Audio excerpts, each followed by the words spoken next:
Okay, good afternoon and welcome back to docket number 210515 REO2, PURA's investigation into performance mechanisms for a performance-based regulation framework. We are here for our 6th technical meeting in this reopener, and we are glad to have everyone back for another roundtable discussion. We have an ambitious agenda in front of us today with a number of topics that we're hoping to consider before we get everyone out of here, hopefully around 4:45. I'm going to turn it over in just a second to Mr. Kramer, whom you all have met before, to facilitate today's discussion. It's a little chilly in here. Sorry about that. I'm sure it will warm up a bit. We do only have one handheld mic that is working. I think it's the one at the podium. Everyone else around the table, your mic should be working. If you could just make sure your green lights are on. Similar to other meetings, I think I'll stay here with my colleagues and we're going to take everything in and under consideration. And I'm going to allow Mr. Kramer to facilitate today. So again, thank you for joining us this afternoon for another important conversation in this docket, and I'll turn it over to Mr. Kramer. Thank you, Chairman Gillette, and thank you, commissioners. And nice to see everyone back. Thanks for joining us.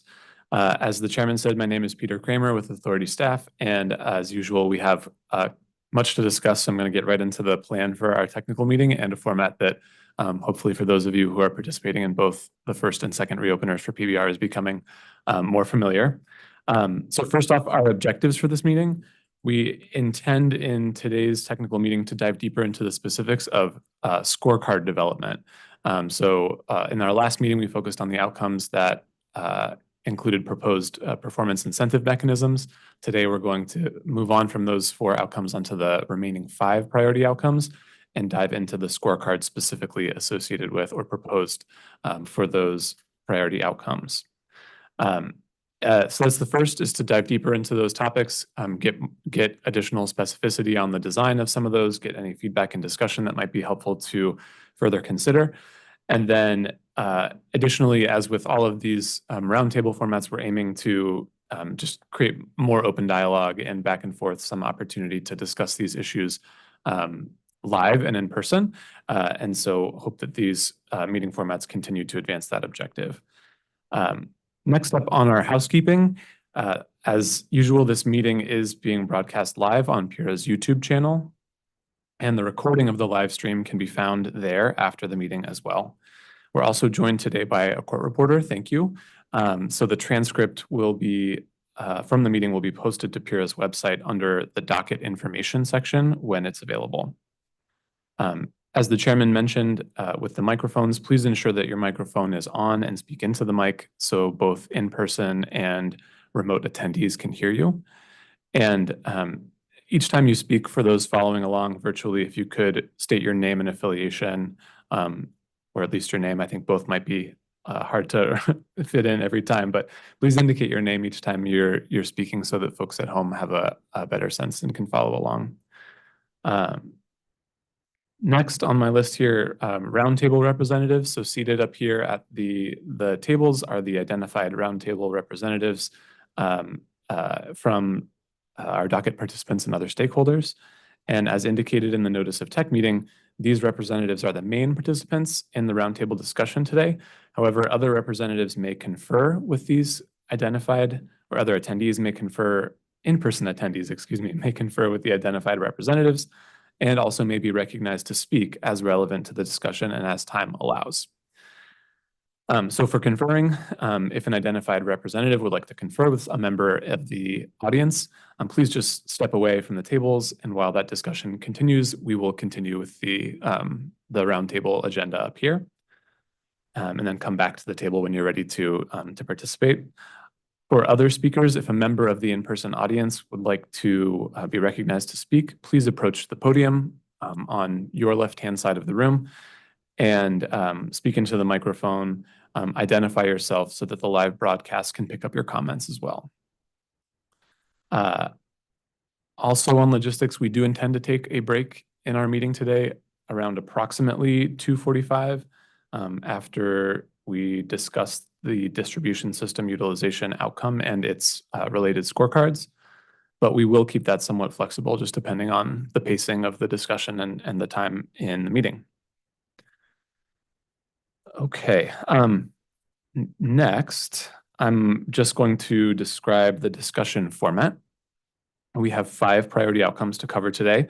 As you likely have seen from the agenda that was posted in advance, those 5 are business operations and investment efficiency, distribution system utilization, social equity, greenhouse gas emissions reduction, and customer empowerment.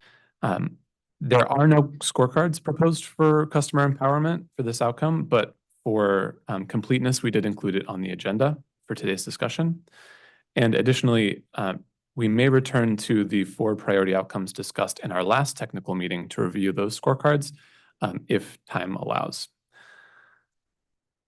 For each of the outcomes, authority staff will provide a brief recap of the scorecards proposed in the straw proposal, and that summary will be up on the screens in the room and on the YouTube broadcast.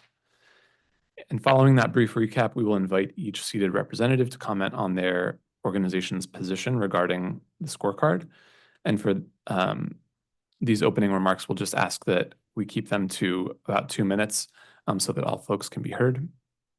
And following those opening comments, we'll move into the discussion where Ms. McDonald and myself will have more specific questions tied to the scorecard at hand.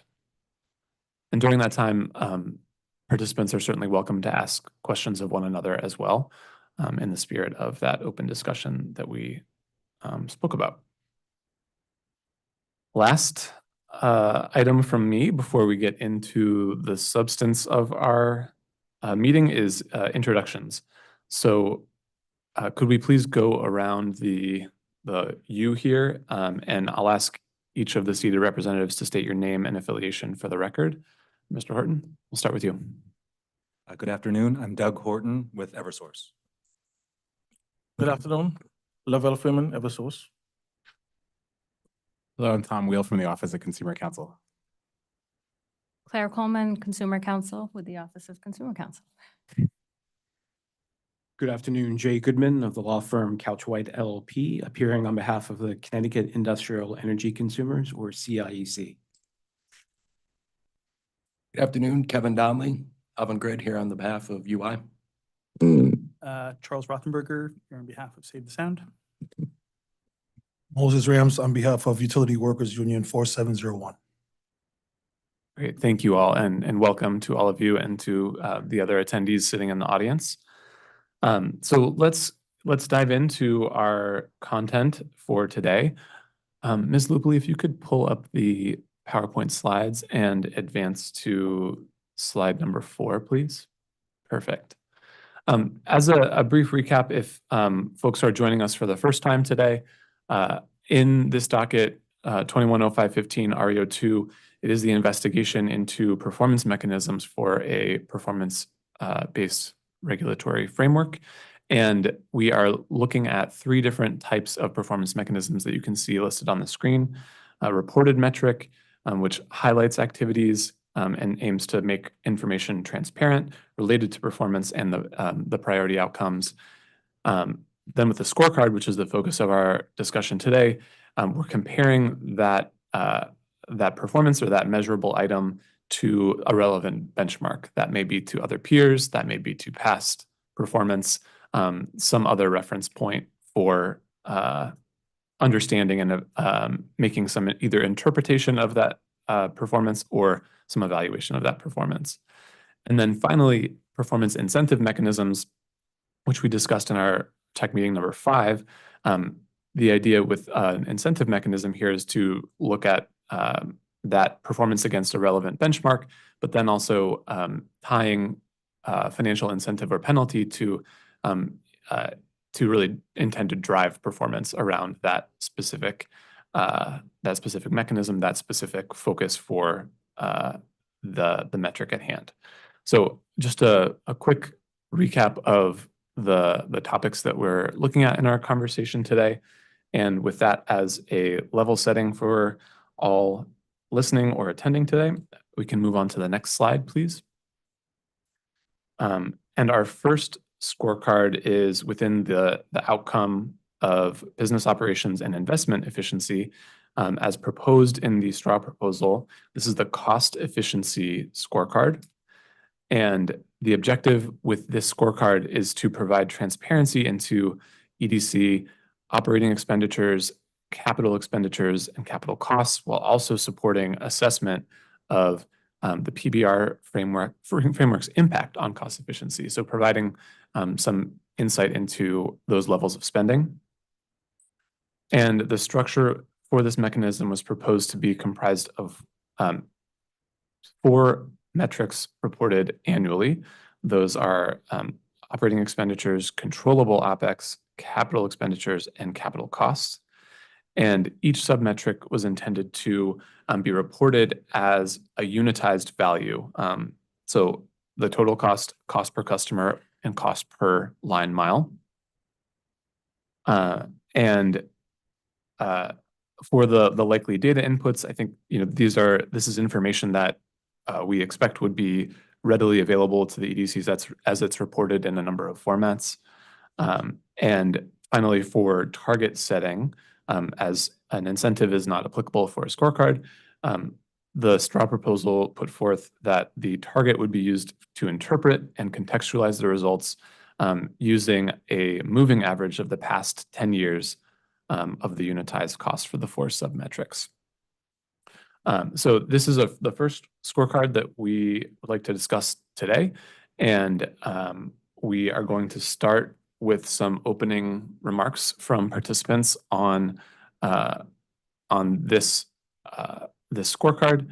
And I will invite, in just picking at random, I will invite Mr. Donnelly. Would you like to open our discussion today? Sure, why not? Kevin Donnelly, here for, again, Avangrid.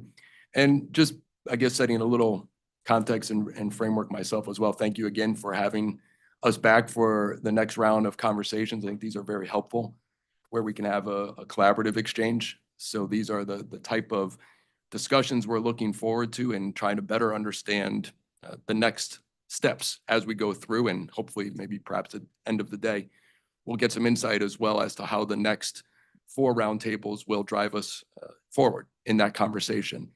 And overarching, I think with this particular scorecard, the individual pieces seem to make sense. Again, like data's readily available in some context, one way or another, where we have some insights that we've shared in our written comments. There's just a few overarching points that applies to this scorecard. It's probably going to apply, and you'll hear me say it throughout many of the scorecards, which is with respect to what ultimately is the target. What are we trying to achieve? What's that customer value proposition?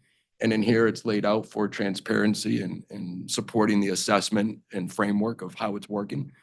What's the cost to implement and to comply? Is this data that's readily available? Is it consistent? Is it information that is going to require a manual intervention? And if yes, what additional cost does that drive in our company for resources or additional software and things of the like? How do those get factored in? And if it's still a benefit that the authority believes is the right thing to do to capture, then making sure we have the right recovery of those costs to comply. Along those lines, one of the issues I think that we want to talk about is the target and how we look forward when you're measuring based on the last 10 years of a moving average without any considerations for inflationary changes that could be captured as well based on that 10-year average. On the CapEx side, we've identified and noted that we believe a Handy-Whitman index could be an appropriate way to do that on the capital cost. On the OpEx side, thinking around labor and having a Bureau of Labor Statistics employment index adjustment for the labor piece. Open to conversations on what you do on the material supply side as well for OpEx. So understanding the nature of the target is one thing we would like to talk about for the intended purpose of it. What's the the benefit or the outcome that we're trying to achieve to help drive the discussion around, is this the best way to set that target? Thank you, Mr. Donnelly. We're going to leave it there for our opening remarks, and we'll move around the Attorney Rothenberger. Sure, thank you. And I'll just begin by starting that Charles Rothenberger saved the sound, but a lot of the input that we provided into this document in particular has been in association with, on behalf of a number of stakeholders who are not able to make it here for this in-person meeting. So bearing that in mind. We're very supportive of the cost efficiency tracking that's proposed here.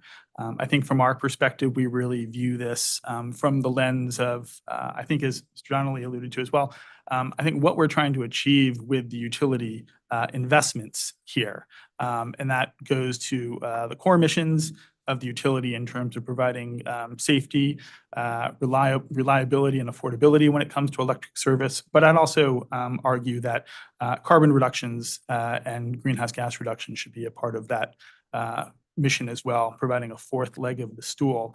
And when it comes to this particular metric, I think it's particularly relevant as we think about the comparisons and the tracking of OpEx and capital costs. Are there alternatives that the utility is engaging in? I know you have a very active non-wire solutions docket, for example. Are those deferring or eliminating some potential capital costs? On the other hand, as we think about investments in the beneficial electrification of our economy and the need for certain capital investments, such as smart meters, for example, are the capital costs that the utility undertaking really in the service of the public good and where we're trying to go in terms of our public policy, as well as achieving affordable, reliable, and safe electric service. So I will leave it there. Thank you. Thank you, Attorney Rothenberger. Mr. Rams. Our theme is pretty much the same. It's consistent. It's the safe and reliable delivery of the individuals that have to actually deliver the energy. That's our consistent theme, that we keep that in mind. Thank you, Mr. Rams. Eversource, who's Mr. Freeman? Thank you, Mr. Kramer. So I'll make some brief remarks, if you indulge me, that kind of permeate all of our opinions on the scorecards and the metrics, and then Mr. Horton will make some specific remarks. So thank you, PURA commissioners and staff, for allowing us to present today. My name is Lavelle Freeman. I'm the Director of Distribution System Planning. Now, in the last technical session in June, we focused on performance incentive mechanisms, or the PIMs, that PURA proposed in the March 2024 STRA proposal.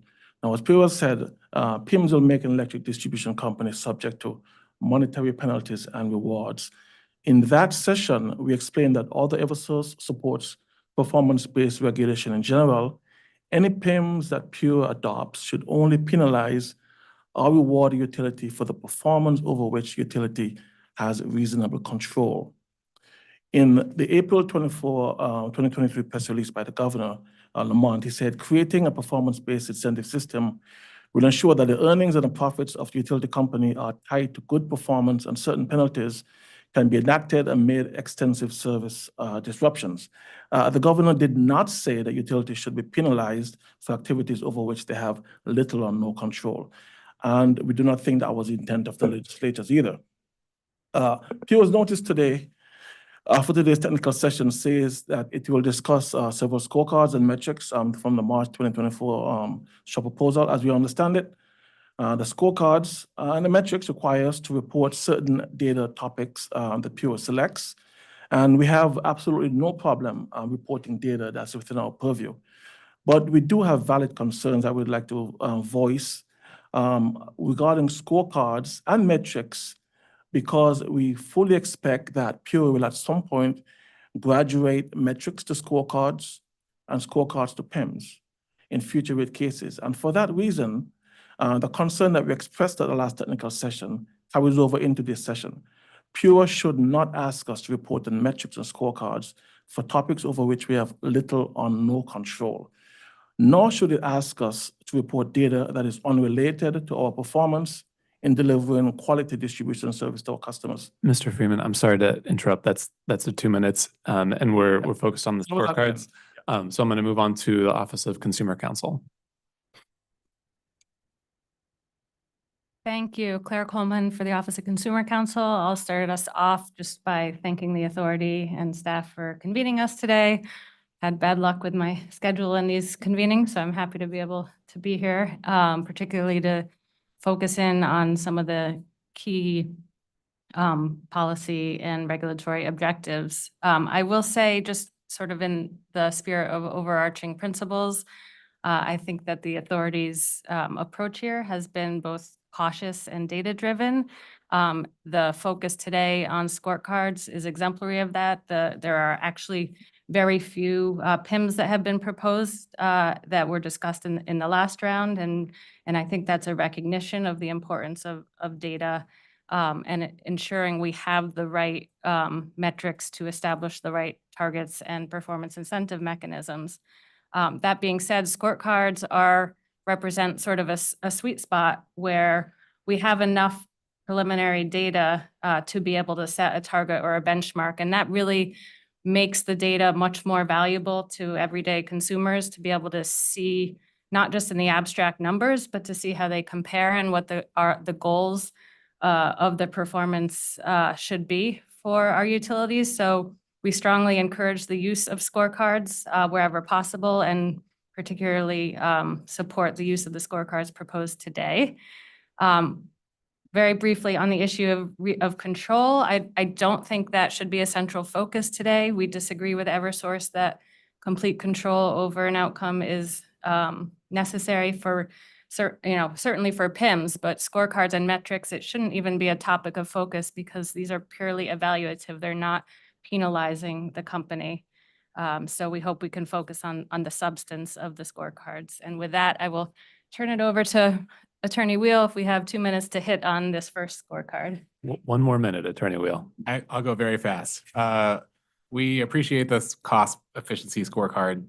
We feel like it, for us, it would kind of fill a blind spot we have in sort of the regulatory framework right now. We tend to look at both CapEx and OpEx through a backwards looking lens. In the context of a rate case, we get a sense of CapEx within forward-looking capital plans that are filed with the rate applications. We get a sense of what might happen in the future through things like known and measurable adjustments, which we talked about a lot in the last REO1 proceeding. But this would open up a lot of data for us to kind of get a sense of what's actually happening and closer to real time.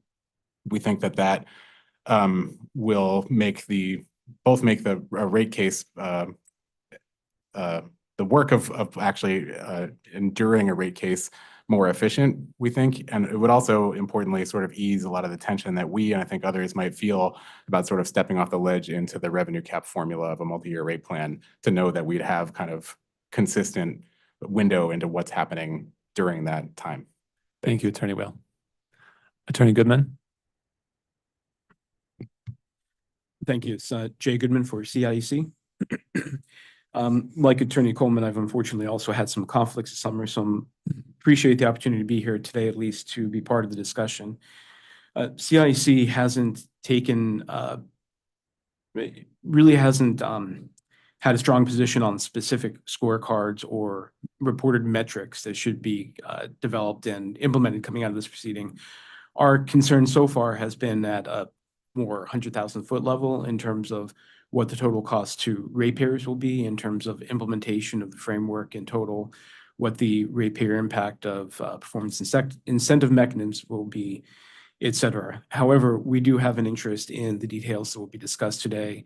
I will react and comment as, have something to say. But again, so far, we do have a concern about the overall cost, and also a kind of a lingering question about how we're, for the procedural meetings, the technical meetings that we have, a series of about 6 or so, leading towards stakeholder briefs, and how we're moving from one to the other to build towards something to file and comment on, as opposed to react to an updated proposal from Pure or staff. I think it would be helpful at some point before we get to briefs if there could be some clarification of how all that information should be pulled together. Thank you.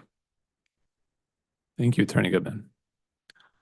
Okay, with that, we've done opening comments here on this proposed scorecard, and I'll turn it to Ms. McDonald to start with some questions for our discussion. Thank you, Mr. Kramer. Good afternoon, everyone. To ensure all aspects of the scorecard is discussed today, I'll break my questions down in categories of mechanism structure, data inputs, target setting and reporting, and any other considerations if time allows.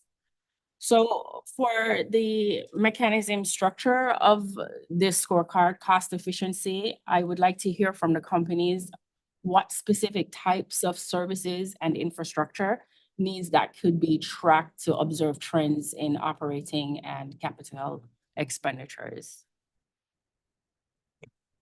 You're asking what types of like software applications or things would need to be put into place to track additional data?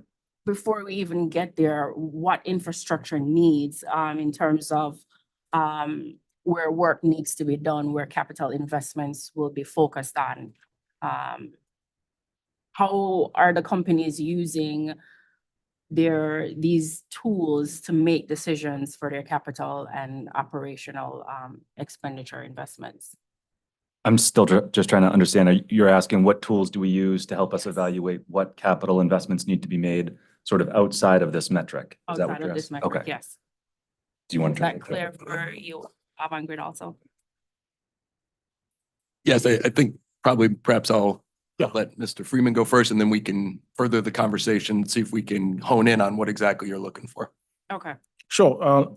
Level of and distribution planning. So I'll approach this first from a distribution planning perspective, and then I'll add some of the flavor.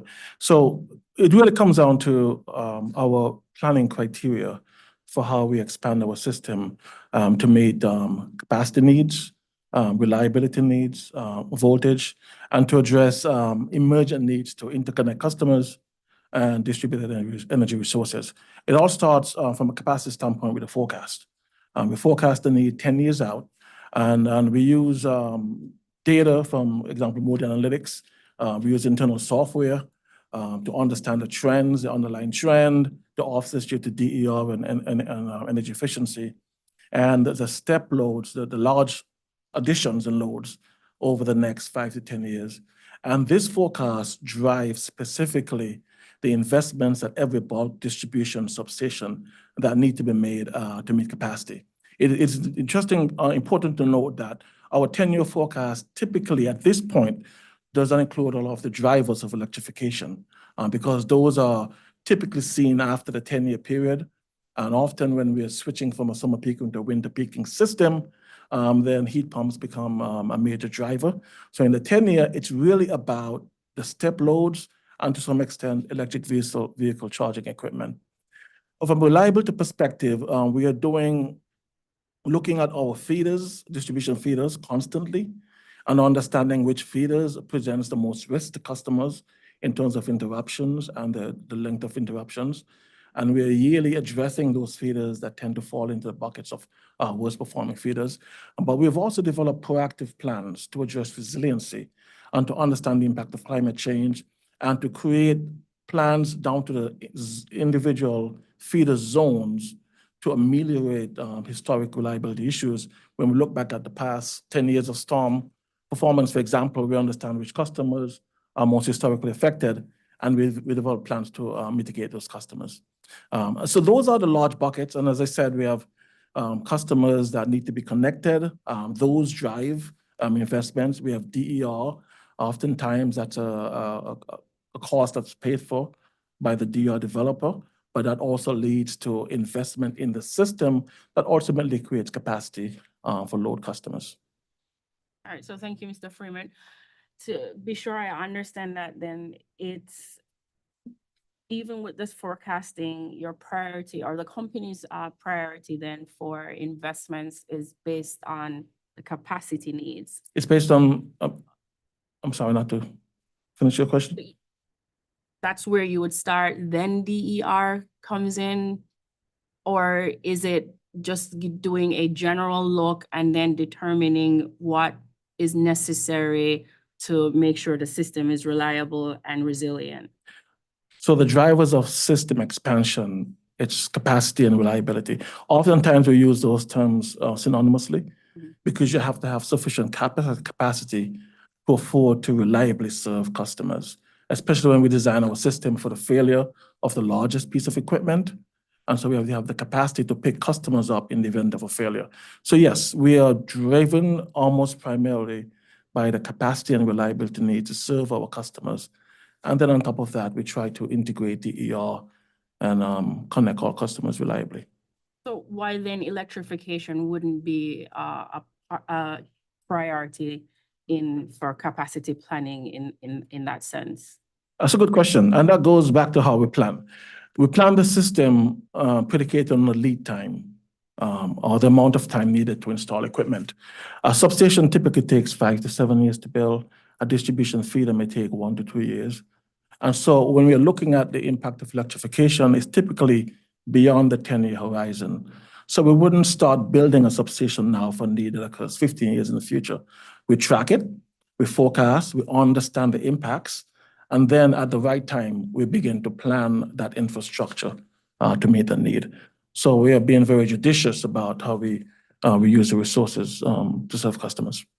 All right, thank you, Mr. Freeman. Mr. Donnelly?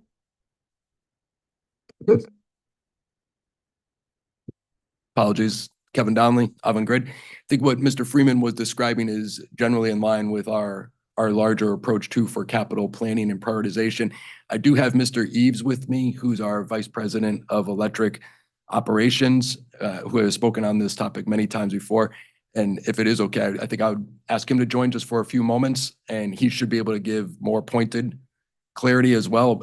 As he's coming to do that, I would share one other point, which is around how we go about prioritizing is a function also of how much capital there is available to invest. What do we have for appropriate recovery? And those decision criteria that we have to lay out start with what are those things that we are absolutely mandated and can't avoid? What is that customer funded or state government highway work, things that we cannot avoid, things that we must fund early in a process. We will always do those, provide safe, reliable service. And then looking at where are we with our reliability needs, our aging infrastructure, thinking forward, capacity planning, what are the critical areas on the system that are going to require investment. I'm going to pause there. And if he's behind me, Mr. Eves. Thank you. Chuck Eves on behalf of United Illuminating. And Mr. Donnelly just rattled off a number of the things that I was going to opine on. We start with customers. So looking at the capital required to connect customers to execute broadband development through the state. We're looking at our infrastructure replacement needs. So going out doing inspections, finding assets that have or meet the criteria for replacement. Looking at the capacity needs of our system. Today, UI is positioned pretty well from a substation perspective. Our loads have declined since our peak in 2006 at 1,456 megawatts. Today, our system struggles to get over 1,200 megawatts, but we are looking to the future, for the development of electrification and what that will mean at the transmission level, the substation level, the feeder level, the transformer level, and the secondary level to the customer.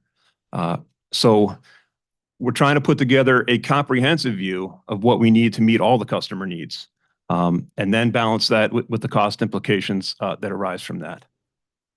Thank you, Mr. Eves. Before I move into the target setting, help me break this down there for a sec here. What can the companies report to help everyone understand the decision process that was just explained, and for us to observe the trends in where the funds are being used, the resources that are being used? What can be reported to do that? And how often can it be reported? So I'm speaking again, Kevin Donnelly for Avangrid. We can provide, and I think probably another dockets have provided, our capital planning prioritization criteria, how we go about distribution system planning or otherwise making decisions for portfolio optimization. How do we allocate the capital dollars that we have available to us and the analytics that go into those decisions that are made.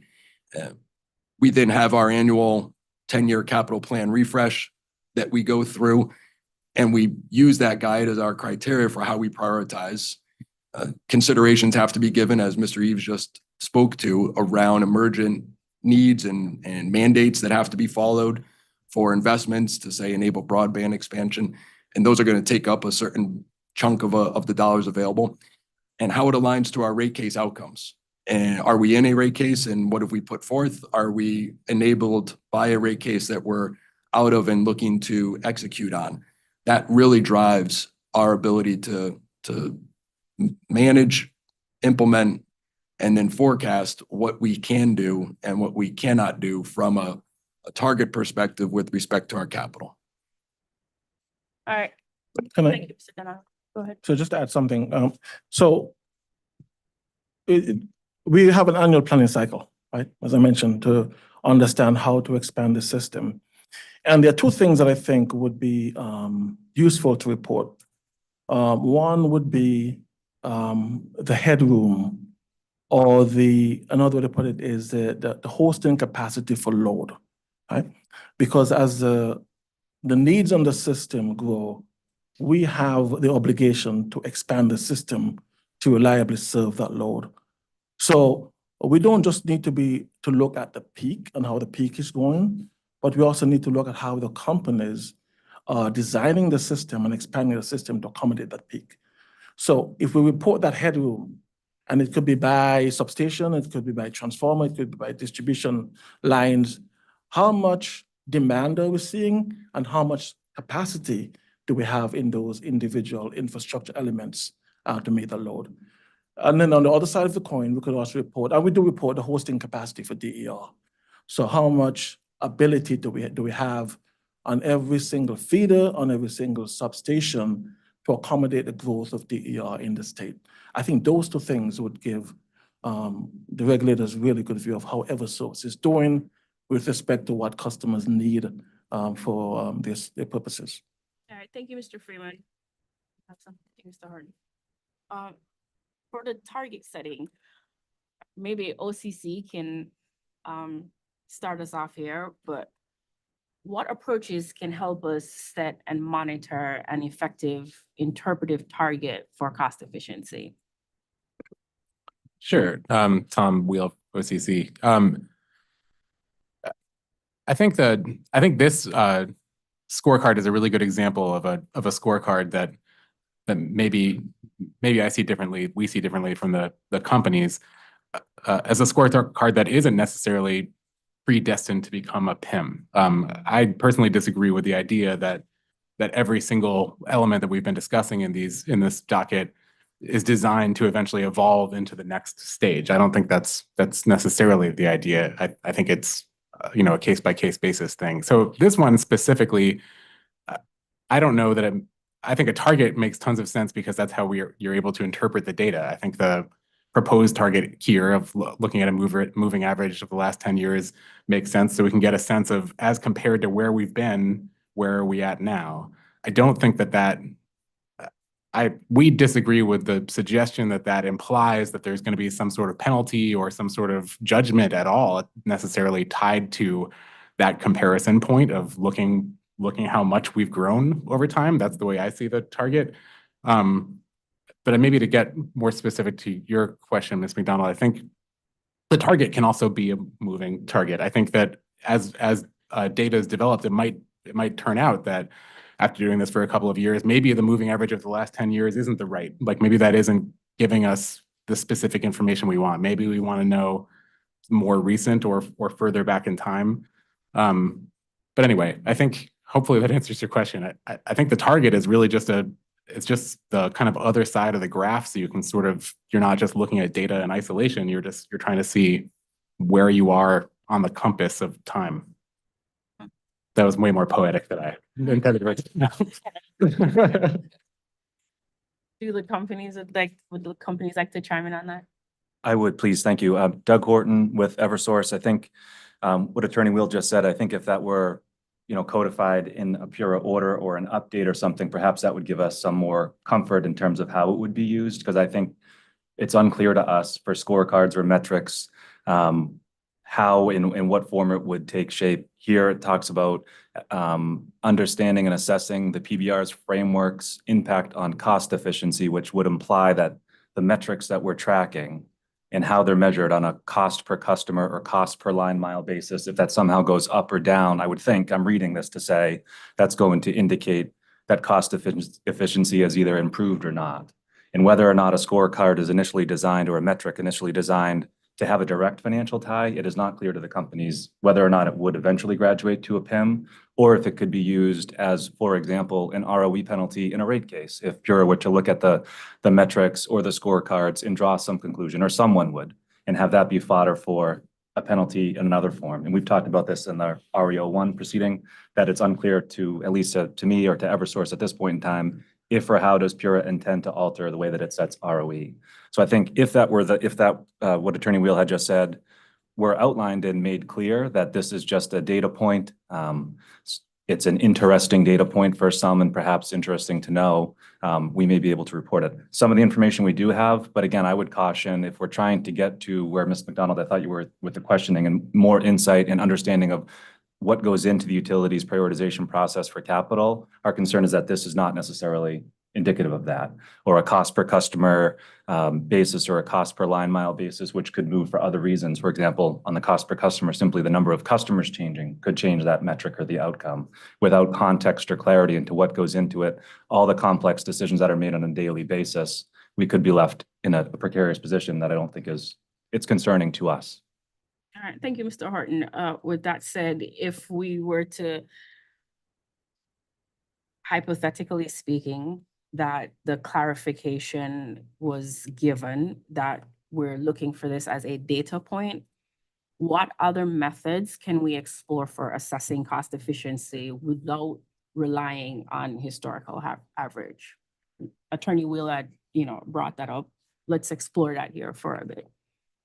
I don't have sitting here, but it's helpful to hear the conversation and try to understand where we're trying to go with it. So I don't have a metric, because like I said, a lot of things are going to factor into that in terms of how our capital priorities and needs have changed or grown or will change or grow over time. Looking at historical, even a 10-year moving average, there could be very valid reasons why any particular metric is going to change. And I think really the better way to do it, although it doesn't lend itself to a metric, would be what Mr. Freeman described. And we do have in-depth reporting in place today on our capital expenditures. How does the budget get developed? And then how do the actual expenditures by category go into service? So I could envision us trying to augment that process, but I am having a hard time finding a way to boil down this into a specific metric. I think the other thing, and it was in the STRA proposal, but specifically related to the OCC's proposal on a comprehensive shared savings mechanism, which Pura did not adopt in the STRA proposal for reasons that I think would apply here as well.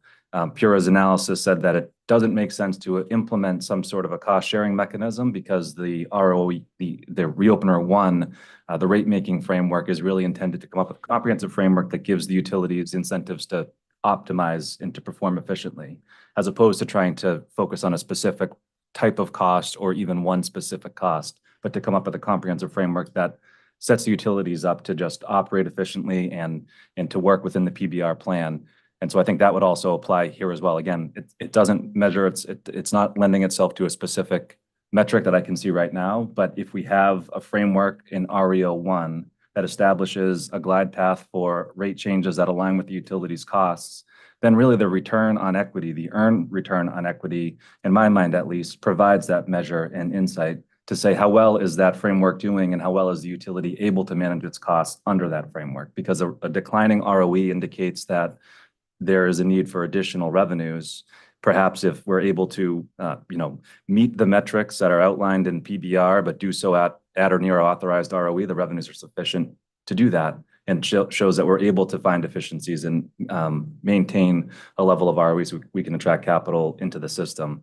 But again, boiling it down to just a cost per customer or a cost per mile could give a false pretense as to whether or not we're operating efficiently, because there could be things Pura is wanting us to spend more per customer or more per mile than we have in the past, or than we could develop a target to today.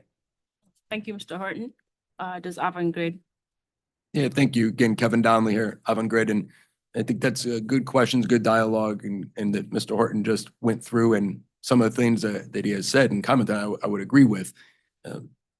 With respect to your question, like, well, what could we look at for cost efficiency? Those are some challenges that we see with the way this is laid out now. There is variability that's going to happen year to year in the system that you would have to try to normalize out, things that can spike with weather, stuff that is not major storm related, but just a continual drag on your operations. If you have successive, more minor storm activity that happens, that would show in any one year that perhaps your cost per customer or cost per line model has gone up, but for reasons outside of the company's control, as one example. So that's one of the areas that we see some difficulty with for setting a target. As Mr. Wheel said, if this is a objective, as we step back, like, what are we trying to achieve? If it is to gain insight, to better work our way through rate cases, to be able to better understand just outcomes and what's happened year to year, that is one thing. It's different from how do you see this scorecard eventually becoming maybe a avenue for a PIM. And we can debate, I suppose, like, what happens if we get down that path. The point that Mr. Horton raised, I want to emphasize, though, very, very much so. REO1 and REO2 are tied and linked, and they're tied at the hip. REO3 as well when we get there. And that's how we're trying to understand any one of these scorecards with metrics to really the level of revenue that will be defined from REO1 and in a way that adjusts on an annual basis to where you would land for things like OpEx that you have to spend or CapEx available to prioritize. So that's I would just share that I think that's some of our higher level challenge is the connectivity between REO1 and 2. Mr. Donnelly, it sounds like, if I'm hearing you correctly, one of the things that you or Avangrid is interested in being able to provide with a scorecard like this is some context that there are reasons why any one of these submetrics would go up or down in a given year. And so could that concern be addressed by filing some sort of supplement or information that provides that narrative context to explain what's going on in the submetrics? Yeah, fair point. I would imagine that anything we file probably has to come with a narrative to avoid those questions being out there. So I can envision any one of these scorecards that ultimately may be developed or a metric that has to be reported might need to come with a bit of a narrative, or else you could land in a very awkward space of one stakeholder viewing it another way, the company saying, no, here's why it changed. If we do submit the narrative, then what comes of it is then an investigation, or I use the word investigation loosely. Does it open any sort of proceeding that leads to additional either cost discussion outside of a rate case or in a rate case in a way that doesn't further the intention and doesn't further the objective of providing, transparency and insight in terms of how is PBR in general working. Thank you, Mr. Donnelly. Mr. Eves did you need to follow? Mr. Eves, would you like to add to that? Just forwarding that point, I think if you look at our last few years, 2021, 22, we saw a deficit in the amount of customer work.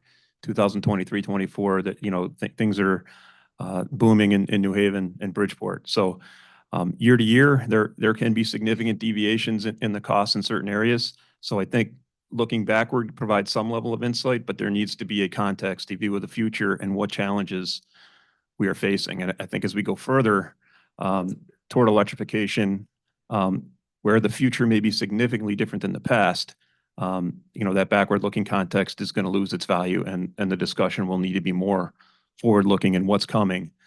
And then, there's an assessment of, are the things that we're doing reasonable to drive costs down, right? We need to deliver a quality product 24/7, 365. And we have processes within our company to procure goods and materials, to, procure services, collective bargaining processes with Moses and his union to try to manage the cost implication while delivering quality all the time. End of comment. Thank you, Mr. Eves. Unless someone else would like to add anything, I think we can move on to the next priority outcome. I'm sorry, could I just, thank you. If I could just react briefly. Just to the general point about the collection and reporting of information, I think that I would agree that it's useful without any going in assumption that either scorecard or metric eventually will evolve to a PIM. I think especially here as we're trying to get a handle on understanding how to improve operational and investment efficiency, it's helpful to have more information and use that to help drive an understanding of, aside from whatever target or metric might be considered now, can we develop something that would be more useful as we get a better understanding of that?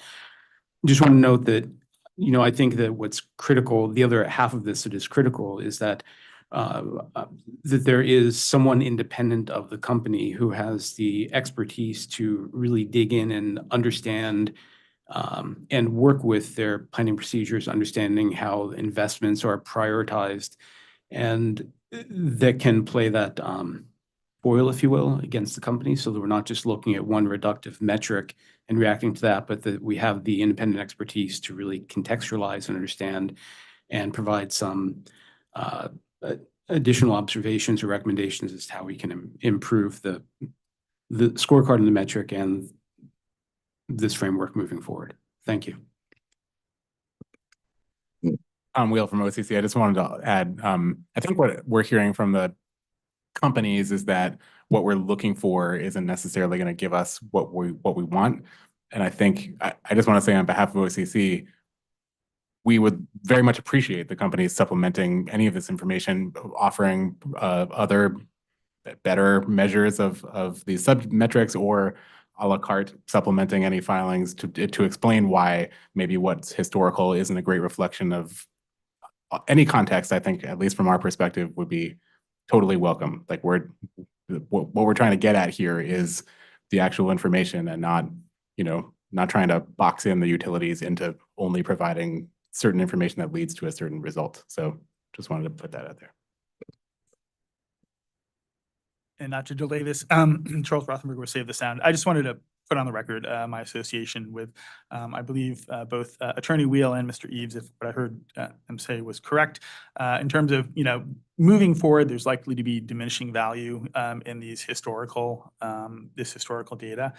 The future is not likely to bear a lot of resemblance to the past, whether it's because we're facing radically different weather patterns where the grid will need to be firmed up to be made more resilient, or in terms of load growth. We already see in the adoption of electric vehicles exponential growth in that market, although it's still relatively small.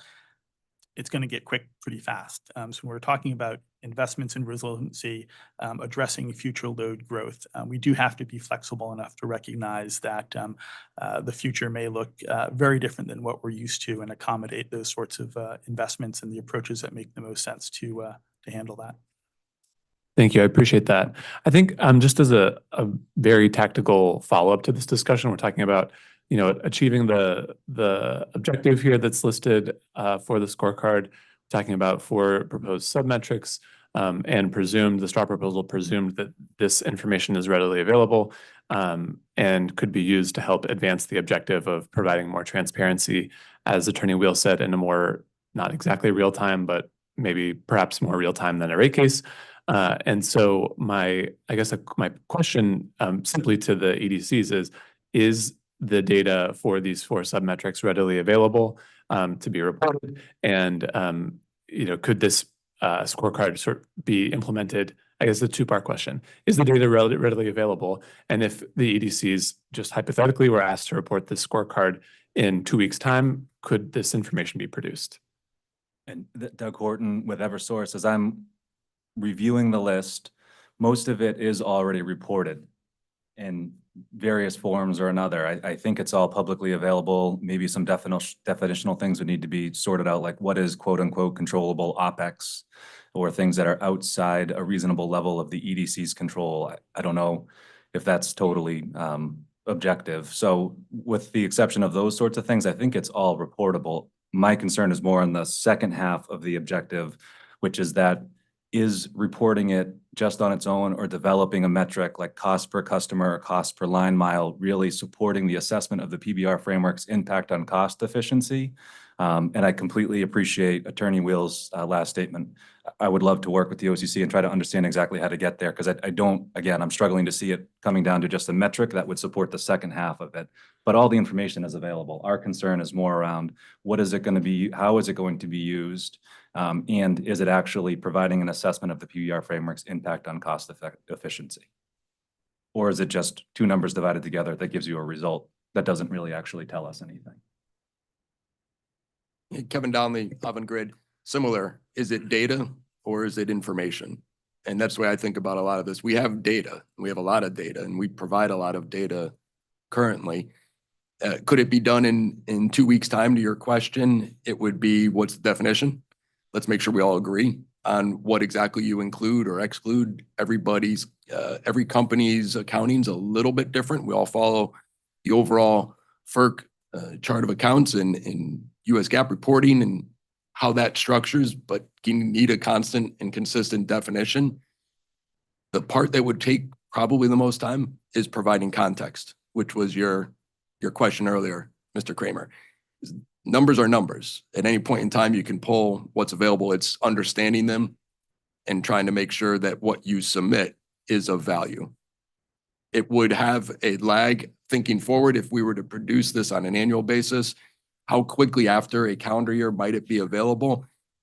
I would have to double check with our accounting team.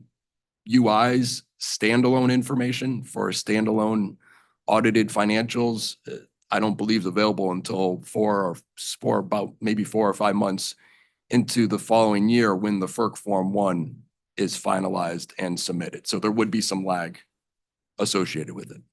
Thank you. Appreciate that. Thank you, Mr. Donnelly. Move on to Yeah. the next one. Okay, with that, then we're going to move on to our second priority outcome for this afternoon's discussion. So Ms. Lupoli, if you could move to the next slide, please. Thank you.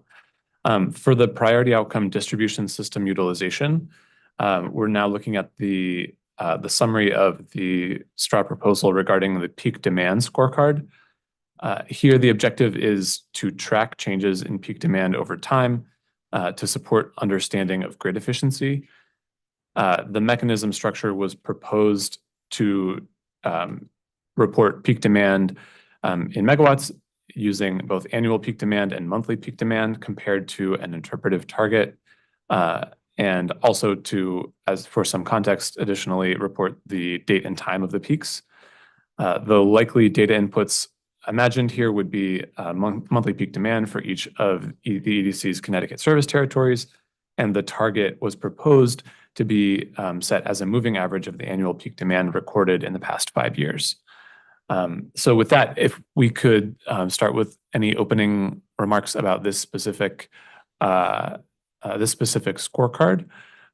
we can begin this time. Attorney Rothenberger, would you mind if you open us up here? Sure. Thanks. I know there was a lot of discussion in the comments about peak demand and what that really means moving forward, particularly as we think about an increased electrification future. I think certainly what we can anticipate is some shifting of that peak demand. It was mentioned earlier, the increasing electrification of buildings and heat pumps, shifting some of that peak towards winter away from summer.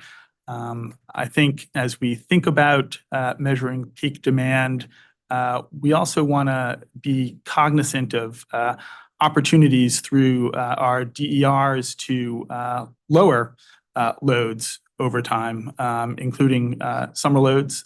Behind the meter solar, as we all know, is a load reducer that operates at its highest peak of generation in the summer.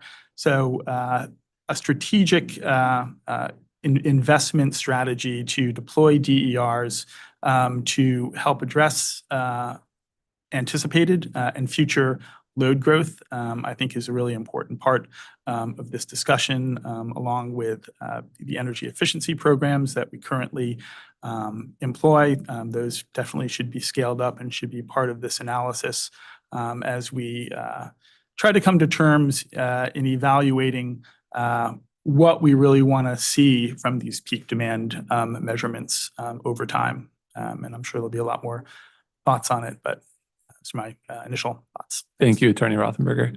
Mr. Donnelly? And I will be referring and deferring to Mr. Eves here. I caught him out of my corner eye going up to the mic, which is good. Again, Kevin Donnelly, Avangrid.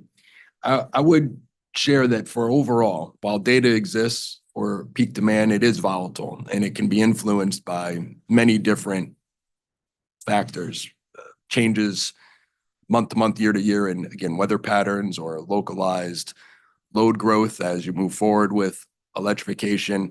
So one of the areas that we're looking to try to better understand is on the objective, when we think about the changes in peak demand to support understanding of grid efficiency, there are, I think, two different ways to understand this. Is it trying to assess where we have peak demand challenges and therefore have capacity constraints?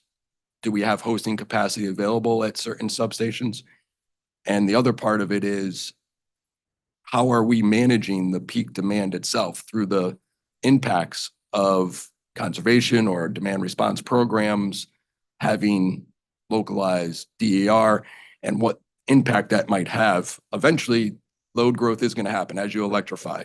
Where we are today versus where we'll be in the future, you're going to have an increase and subsequently of an increase in peak demand as you likely switch at some point from a summer peaking to a winter peaking system. I'm going to pause, ask Mr. Eves for any other comments.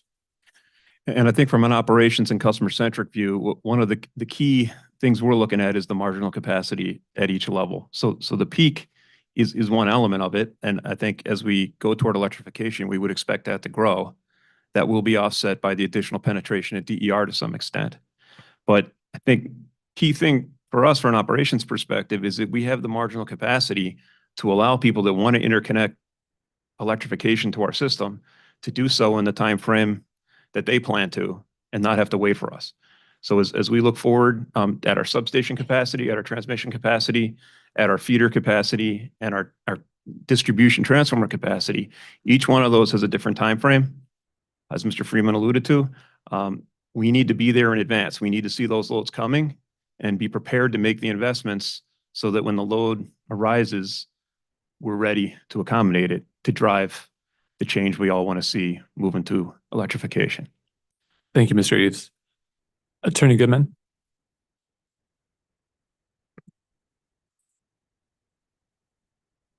Thank you. I have no initial comments on this. Thank you, Attorney Goodman. Council Coleman? Sure, I'll jump in. I certainly agree with the comments of both Avangrid and Attorney Rothenberg in terms of the importance of understanding peak demand. And, that's one of the reasons this scorecard makes so much sense. Without understanding peak demand, we can't understand, how to drive cost efficiencies, how to appropriately apply time varying rates, which is a cost savings opportunity. It really is fundamental to figuring out, how to maintain the resiliency and reliability of the grid.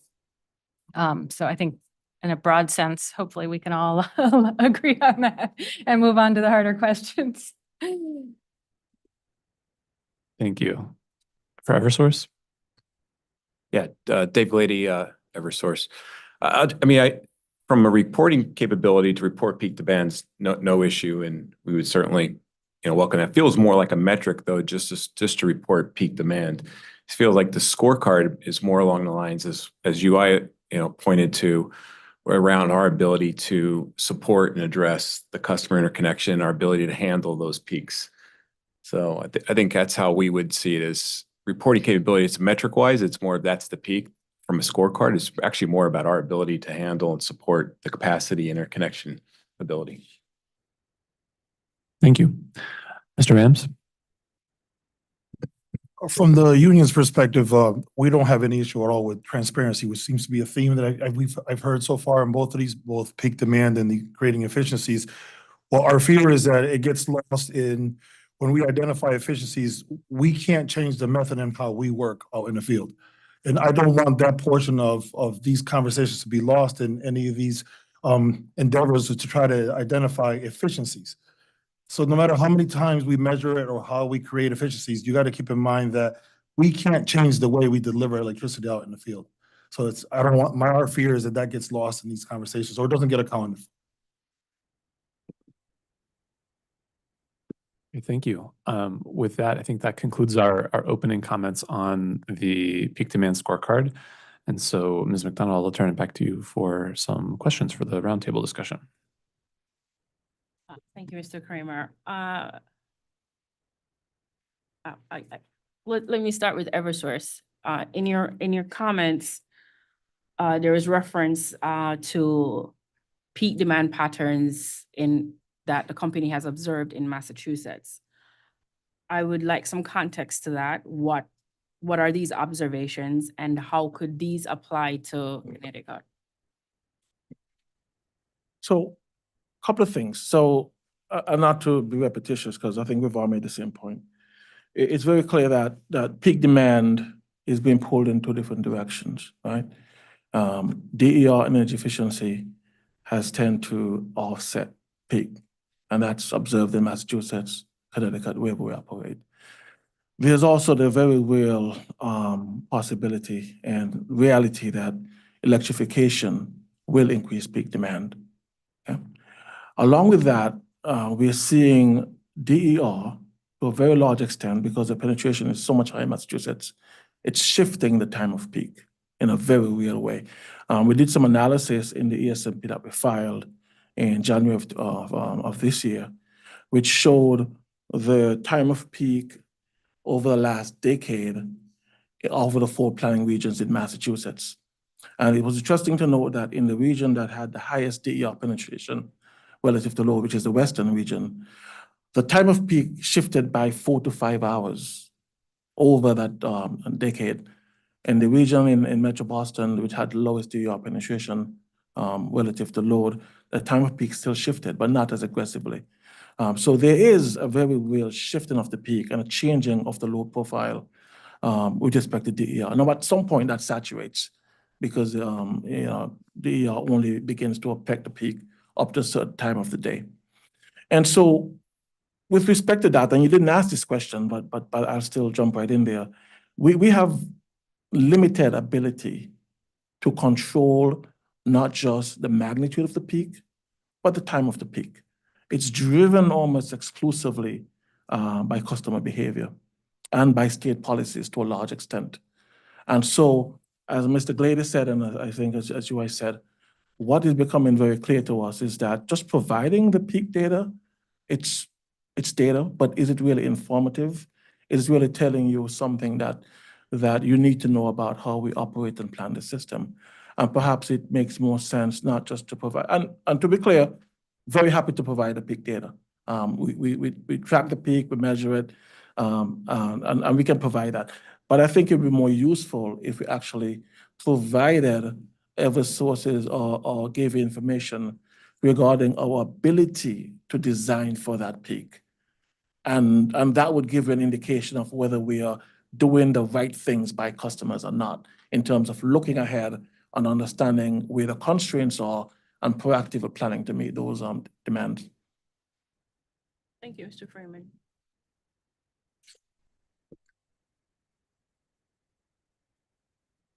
Donnelly with Avangrid, echo Mr. Freeman's comments there in large respect to the peak data. It's easily and readily available. I'm surprised it might already be provided somewhere. It's just we've got reams of data that come up to the authority. It may already be one of the data points being provided. And that marginal capacity, how you plan for the system, what are you looking at a substation level 5, 7 years out? What are you looking at a feeder level? in the more near term is where we're driving our capital system plan. And perhaps that's the conversation to have with all the stakeholders here. Is if we look forward and say, as a state policy, we're trying to enable the clean energy transition. And a way to do that is we see forward with electrification of building and transportation. That's going to require some significant investment in infrastructure over time. And it's going to need to be localized in a way that we understand today, where we already have challenge, tomorrow, as you go out perhaps 5 or more years, where we foresee challenge. And it's going to need to be flexible, because those design system plans, as you've been describing, those change all the time when we get different level of information and variables coming into play. That's how internally the company uses peak demand information. And that's what we're looking forward to in terms of more at the marginal capacity that's available at each of those locations, so that we can design the system to meet the needs. Thank you, Mr. Donnelly. And go ahead. Yeah, I just wanted to add one more thing to that, Dave Glady from Eversource. Referring back to the first topic we talked about, CapEx and making decisions. So just like this in peak demand, as we look at the system and it's operating, right, and asset performance, we're looking at that ability of that equipment to be able to handle that growth in capacity. And that's part of all being proactive in our ability to ensure that we don't exceed the ratings of equipment or the lines. So yeah, I just offer that up because it's more than just the peak. It's really about managing the system in a way to ensure we can interconnect, handle customers, and on that diverse, low flow that occurs throughout the system that Lavelle talked about earlier. Just a follow-up on that then, is there a metric that measures what you just described? I don't think there is a metric that I could think of offhand that talks about that, but that's what I was thinking earlier, is like when I think of just reporting the peak, it's more about, that's a metric. When I think about a scorecard, I would think more about our ability to be able to accommodate that capacity to ensure that we don't hit a limitation on our system that a customer couldn't interconnect, or we create a bigger problem and we've had, a blackout occur or a brownout occur, something of that nature, right? That's what we're trying to avoid. So a scorecard would be more the lines of, if I looked at a line or a transformer, how close am I to that limitation? What are we doing to ensure we don't exceed those limitations? That would be more of in my mind, what a scorecard would look like. And that makes perfect sense. I think that's very relevant to some of the topics we've been discussing in the third PBR reopener, focused on integrated distribution system planning. And so I think what we're trying to solve for with this scorecard is something a little bit different and much simpler in some regard. The objective that's up on the screen, simply as Consumer Counsel Coleman described, of how do we track this? How do we come to understand it better? I think it's a simple stated objective to have that transparency. And so I think that's what we're aiming to get at here. And if there are different sub-metrics that would help provide that transparency better, I think that would be of interest. But otherwise, I think what we're trying to get at is something quite simple, and something that, having that interpretive target of looking at the past just gives us the ability to say, how is it changing? We know that it may not necessarily, it's not necessarily going to decrease over time, but it's something that we expect to change both up or down over time. And especially as you look at different months, as is requested or contemplated to be reported here. Councilor Coleman, I'm sorry, did I see you reaching for your microphone? You actually just captured what I was going to say, so I'll leave it at that. If I could add just a comment for you quick on that, Kevin Donnelly. Don't disagree with what you were just commenting around, like the data, getting the information, understanding it. I think maybe the disconnect for us at least, perhaps sounds similar for Eversource, is around what a target would look like to measure against a benchmark. I think about it as what you just described it, a reported metric that would include the historical values, not necessarily a scorecard that measures the peak demand hitting a benchmark as a target and did it or did it not, but rather what's the data? the metric seems to align more to that, and that provides the transparency, could include the historic information. The scorecard is more in lines with what I think Eversource has commented on as well, with our ability to meet certain peak demand conditions. Thank you, Mr. Donnelly. Sir, you have. Is it on now? Yes. Excellent. Gerhard Walker, Eversource. Mr. Kramer, I just wanted to follow up on your comment. Like, I just want to caution on one topic, that just reporting the peak is not like just a single number. We have to figure out in this discussion whether you're reporting, for example, a gross or net load peak on the system. Right? It can very well happen that under the same conditions, if you have hot, humid, overcast, you have very little solar generation and you report a significantly higher peak than you did the year before, or than you record the year after, because solar is a fluctuating resource. Or you can run into the constellation that your hottest day of the year hits a weekend. Now, we've seen this especially in Massachusetts this year, where Martha's Vineyard is a good example for us. If it's hot on the weekend, they peak on the weekends, but the rest of the system is relatively low because it's a weekend peak. Whereas if it's a peak on during the week, the islands don't show anything because there isn't much of tourism happening on the week. So it gets very complicated in figuring really out what that peak is. Is it a coincident or non-coincident peak? So I would take, for example, a station in Hartford will probably peak earlier in the day because it has very little solar pushing to it. So it might be a 3 o'clock peak, whereas 5 stations wider out, you'll be peaking at 6 or 7 o'clock. So you can't really add those two together because they're different times. So are you looking at the system coincident peak or each individual station? So realizing I understand where you want to go with your comment, is like just that peak number, but even in just reporting that single peak number is an onslaught of questions in there that need to be answered before we really can put that number forward. So in that case, then I appreciate the additional context. I think that gets back to an earlier theme of the company's interest in sort of explaining results and describing what some of these metrics or scorecards might indicate. So in that case, is it Eversource's proposal then, instead of to report a system peak, to show substation-based peaks for this scorecard instead? It's our proposal that this is a metric. Because at this point, there is too much uncertainty with regard to how the peak moves. I mean, Dr. Walker just eloquently explained something I was going to get into. And a part of it is around customer behavior and how we, in a planning paradigm, how do we adjust for that? A customer might, for example, have backup generation that they run at peak at their own discretion for whatever reason. It might be a program, they may be trying to derive when we use in the market, they may be trying to offset their own use. But when we plan, we need to account for the fact that that backup generator masks load. And the next time there's a peak, the customer may decide not to run the backup generation. So we need to back that out and gross the load up for that. And so the apparent peak that you see with the backup generation is very different than the peak we plan for. And so what peak are you looking for? And so we need to establish this trail of data. And at this point, maybe a metric, so that we can report maybe different types of data, coincident peak, non-coincident peak, gross peak, net peak, maybe allows you at some point to figure out, okay, this is what the data that maybe can be turned into a scorecard. And the scorecard that we suggest is, again, looking at our ability to plan for that peak.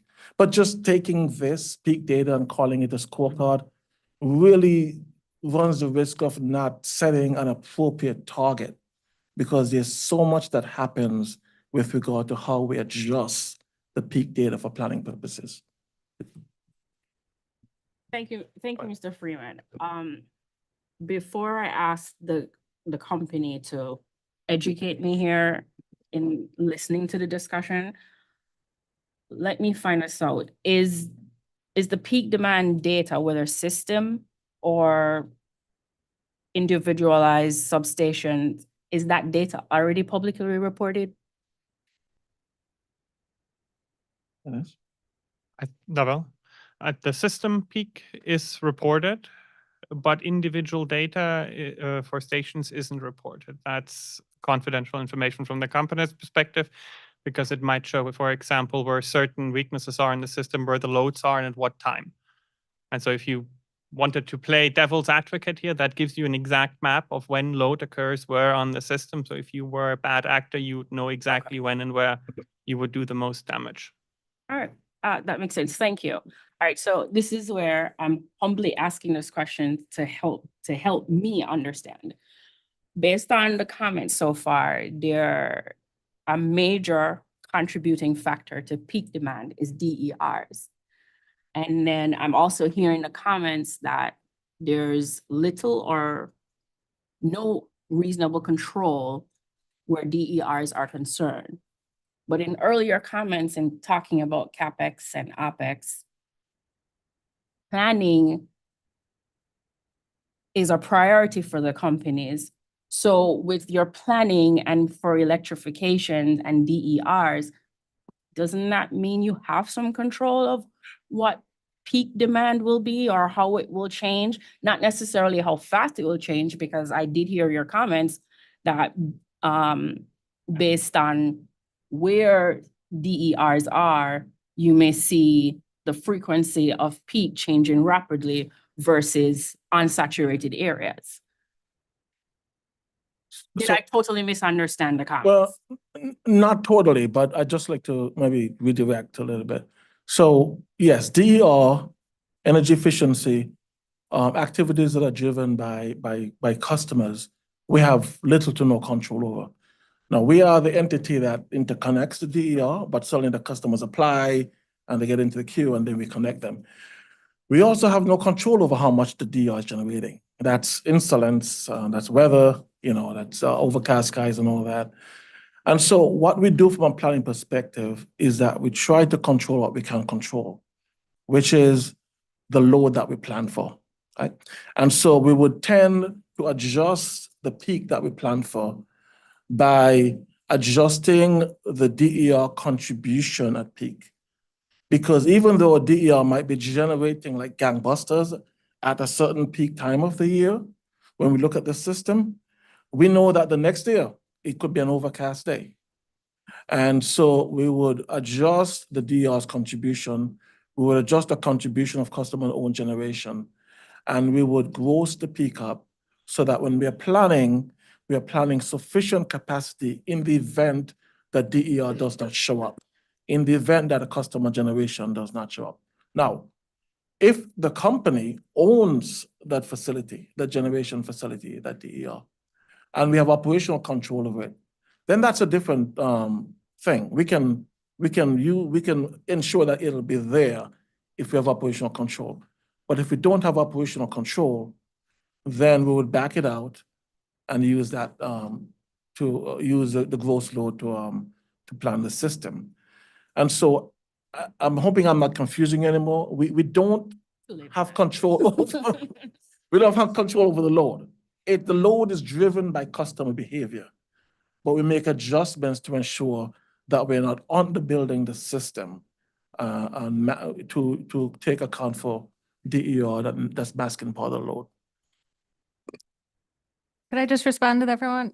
Okay. The EDCs don't have control over consumption and load in that sense, but there are important roles they can play to reduce peak demand. We reference DERs, energy efficiency, deploying time varying rates strategically. These are areas where EDC actions could have a positive impact on peak load reduction, which is a core goal in order to achieve cost efficiencies as we electrify. So I do think there is while I think the discussion, there's been some confusions over the purpose of the target here being designed to set and track annual peak demand, so we have historical and moving forward data. There are opportunities for sub-targets to get at some of these issues, which can be performance evaluative. Thank you. A quick response to that. Can we hear from Attorney Goodman? Okay. Thank you. Sorry. Thanks. I think I'll be fast. And one, just to quickly respond directly to that, I think in terms of setting a peak load target as, for the utility to hit, I think is difficult because there are competing incentives and goals, right? So there may be, to promote DER and energy efficiency, one of the purposes might be to reduce the peak load. However, to the extent that the state is promoting or there's a customer interest in and other reasons to electrify transportation and buildings, that's going to increase the peak load. And so I think it's hard to set an incentive target, or maybe not incentive target, sorry, I'm not speaking precisely, a target for the utility to potentially hit a peak load, because it's going to reflect the combination of a lot of different, not just state policy objectives, but customer behaviors, both of which are beyond the utility's control. Just if I could go slightly tangential for 1 minute to say that one thing that strikes me from this discussion, as well as the one of we just talked about for business operations and investment efficiency, is what we keep hearing about is the need to invest and plan. And I think that I don't know where it would be appropriate to capture the information, but we know that the utilities have an annual update to a long-term investment plan, and it would be helpful to understand what those forward-looking investment plans are over time, so we can see how they're changing to inform the decisions that the authority is making and that stakeholders are weighing in on, so that we can see hopefully sooner in time that there might be a spike in investment coming. That could be useful to know if we're trying to decide whether to set up an incentive program, or make some other decision that would impact investment. So we're not in a vacuum, committing the utility to take action to achieve a regulatory directive, what's just going to pancake on top of some other, spike in investment needs. Thanks. And Kevin Donnelly from Avangrid, both great points. I think the reality is what the company has the ability to do is offer really great programs or design time varying rates to enable switching. We don't have the ability to control the actual switch or the customer behavior if they still choose to, run the dishwasher or do the laundry in the middle of the day, because that's when it's most convenient for them. That we can offer the rate, we can design it, we can put it forward, we can enable energy efficiency, which all of that the companies currently do. Always looking for ways to do it better, always looking for ways to improve. Getting a view towards what those investment needs are for the future, or other alternatives. If there is another alternative to a particular rebuild or new substation, we are constantly looking at that, and that's what we should be looking at. Is there another way to achieve the desired outcome of being able to meet the load and serve our customers? Those are the, I guess, the differences that I see and that we see as from Avangrid standpoint between influencing and changing customer behavior versus designing and putting forth the tools for which customers can change behavior. The peak demand also changes by where those DERs are located. If we were the whole utility customer base in this room and every one of us decided to put solar on our roof, this utility would still need to have infrastructure. Because on that day when the sun doesn't shine, or when the peak happens in the winter and it's 5 o'clock at night, you got to have the obligation to provide that safe and reliable service. So there's still a need to meet that peak when it happens. Thank you, Mr. Donnelly. Mr. Freeman, you. May I'm sorry, Mr. Donnelly made my point. I was just gonna mention that. I wouldn't say we don't have any control. We have limited control, and we can certainly do things, but ultimately it's up to the customers. One of the things that as a utility we've tried to do is to implement battery storage, and we have substations that are projected to be overloaded, and we have proposed to site battery storage in those locations to shave the peak at those substations. And these things are subject to regulatory overview and approval, and certainly subject to PURA's approval, we would be absolutely happy to do more things like that to try to affect the peak. But at the end of the day, we do have limited ability. All right, thank you, Mr. Freeman. That's all. Oh, I just had a question for Mr. Freeman. First of all, agree with the entire conversation here. So it's a great conversation. When you said that you back out the DERs for the purposes of planning for your capacity, Do you back it out 100%? So you're building or planning for a system that has no DERs on it to handle that that event? Is it an average? How exactly do you factor that in? So actually, I'll let Dr. Walker speak to that since his team does that. So Gerhard Walker from Eversource. So Mr. Freeman already highlighted it a bit. We collect the net peak. That's what we measure at the station. And at time of peak, or for the whole day, essentially, we can back out solar generation using historic irradiance data. For the larger assets, we have SCADA readings. For the smaller stuff, we can use historic irradiance data and do a replacement calculation, essentially, that figures out roundabout what is that generation equal to. We back that out. We get what's called the gross load. And then it goes through the forecasting process. And then when we go to create the net forecasted peak, which is what we will be designing to, if that peak is, for example, at 5 o'clock, your irradiance says you're doing 60% of nameplate because sun's already setting. So you set that to 60, and then there's a weather adjustment factor in it. So we conducted a study that looks at your probability of the peak occurring on overcast conditions. And I think it was 2022. The ISO had one of its top 5 days with 2% renewable generation on the system because it was just overcast and murky across all of New England. So we look at that probability, and I think for the summer, don't quote me on the exact numbers, that's around about 25%. So you take the 60% at 5 o'clock and rate that down by another quarter. So you're looking at 15% of nameplate. That's basically, quote unquote, firm solar capacity at that time.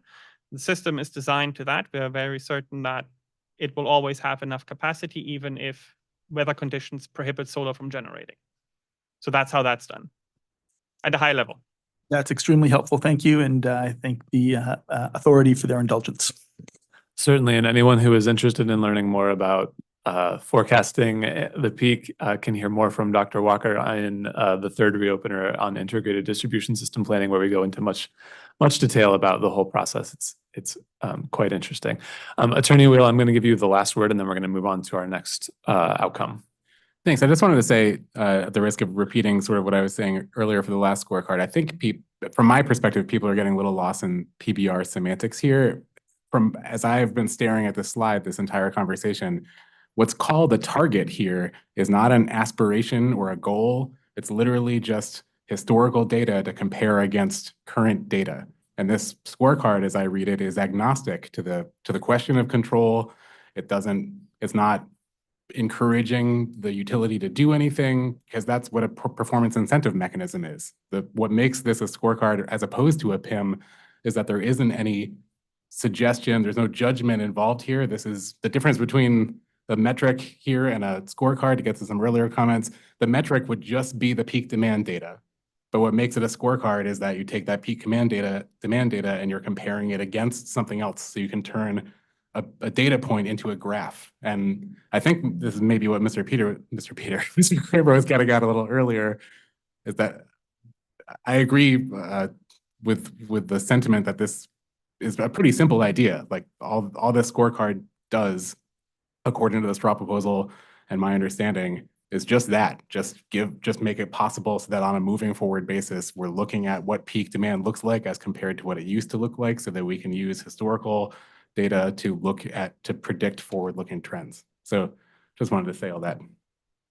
Thank you, Attorney Wheel. We are going to move on to our next proposed scorecard in distribution system utilization. So Ms. Lupoli, if you could advance the slide. All right, for this scorecard, we are looking at electric vehicle managed charging. And here, sorry, just advancing my own notes. Here, the objective is proposed to measure progress towards shifting the charging load to off-peak hours for electric vehicles. And the mechanism structure is proposed to, on a monthly basis, report data in 2 submetrics: the percentage of EV managed charging occurring during off-peak hours and the percentage of EV managed charging occurring at every hour of the day. And the data inputs are contemplated to be that which is obtained by the EDCs from the EVs themselves, vehicle telematics, and or from EVSE software. In this draft proposal, there was not a specific target proposed, but was suggested that that could be set in coordination with the authority's EV charging docket 171203 REO4 and the annual program review, which is based on the year 0806. So with that as a quick recap of our the proposal from the straw proposal in March, I'm going to open it up for comments. And Office of Consumer Counsel, could you please start us off on this one? Sure, I'll kick us off. We've all already acknowledged sort of the challenges and opportunities with electrification. You know, as we grow load through EVs, the pro is that we're creating more revenue to absorb costs of our distribution system planning and maintenance. The challenge is that we have more load to balance and manage. So, you know, managed charging is a key component to bringing down that those potential additional costs of that additional load growth, and engaging consumers who are using EVs in those efforts.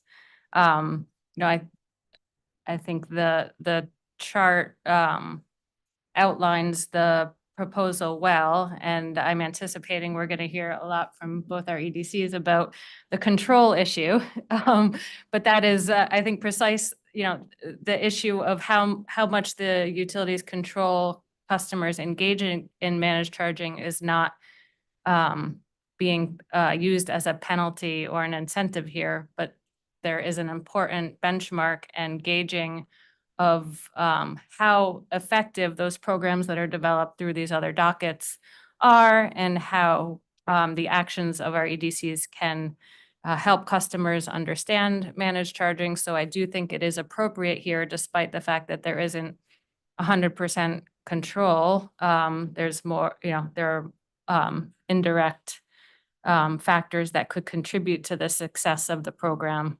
And that makes it appropriate to have a scorecard. I think hopefully that made sense. Thank you, Council Coleman. Eversource, we'll move to you next. Mr. Freeman. So I will actually defer to my colleague, Amy Finley, to comment on this scorecard. I'm sorry to interrupt, but I don't think the microphone is on. Is that better? Yes, thank Okay, you. excellent. Sorry about that. Amy Finley from Eversource. I manage our demand response and managed EV charging programs, including the REO4 program for managed charging in Connecticut. So the metrics that were proposed, I think if anyone is familiar with how the Connecticut EV program is structured, we currently have the off-peak rewards program, which is the baseline tier that incentivizes customers to do their charging during what Pura has defined as off-peak hours related to the ISO New England system peak. So that's the hours of 3 to 9 p.m. We also have the scheduled charging tier, or scheduled charging, which is the advanced tier program, where customers can opt in to have the EDCs manage their charging for them. And the flexibility that we have with customers that enroll in that advanced tier is that we can set those charging schedules based on local distribution system needs. So I can see there being a challenge with the definition of off-peak itself, sort of based on what Gerhard was planning earlier, with the nature of the peaks being different based on system location, and also with our ability to control the peak hours based on the program type. So those are just a couple of concerns that I had wanted to raise. Thank you. We'll move over to Mr. Rams, excuse me. I just want to keep doubling down on our concern about peak load and how it could potentially impact the way that we have to work. I don't want to sound like a broken record, but we have to really take into consideration when we change peak load, it can actually move some of our circuits out of compliance. So there's a lot that takes place when that occurs for us. We may go from being able to rubber glove certain voltages to not have to use sticks. So when, at the same time as we're trying to manage peak load and identify efficiencies, we may be creating costs somewhere else at the same time. I'm not sure again if that's being captured anywhere in here, but there's a lot of other cause and effects that occur from the peak load change. Thank you. Attorney Rothenberger? Sure. So agree with everything that Consumer Counsel Coleman said. In terms of just sort of setting the table, I think it should be very clear that when we're talking about the growth in the electric vehicle market, that's a growth that is happening, and these programs are not necessarily driving that. I think these programs are an attempt to address the shift in consumer preferences towards vehicles that will continue to grow over time. So we do need to be prepared to address it. And these programs are really important. I might just add one thing that I kind of see missing from the slide, and it may not be a monthly report, but maybe a quarterly report, is the number of EV owners overall that are actually enrolled and participating in a managed charging program.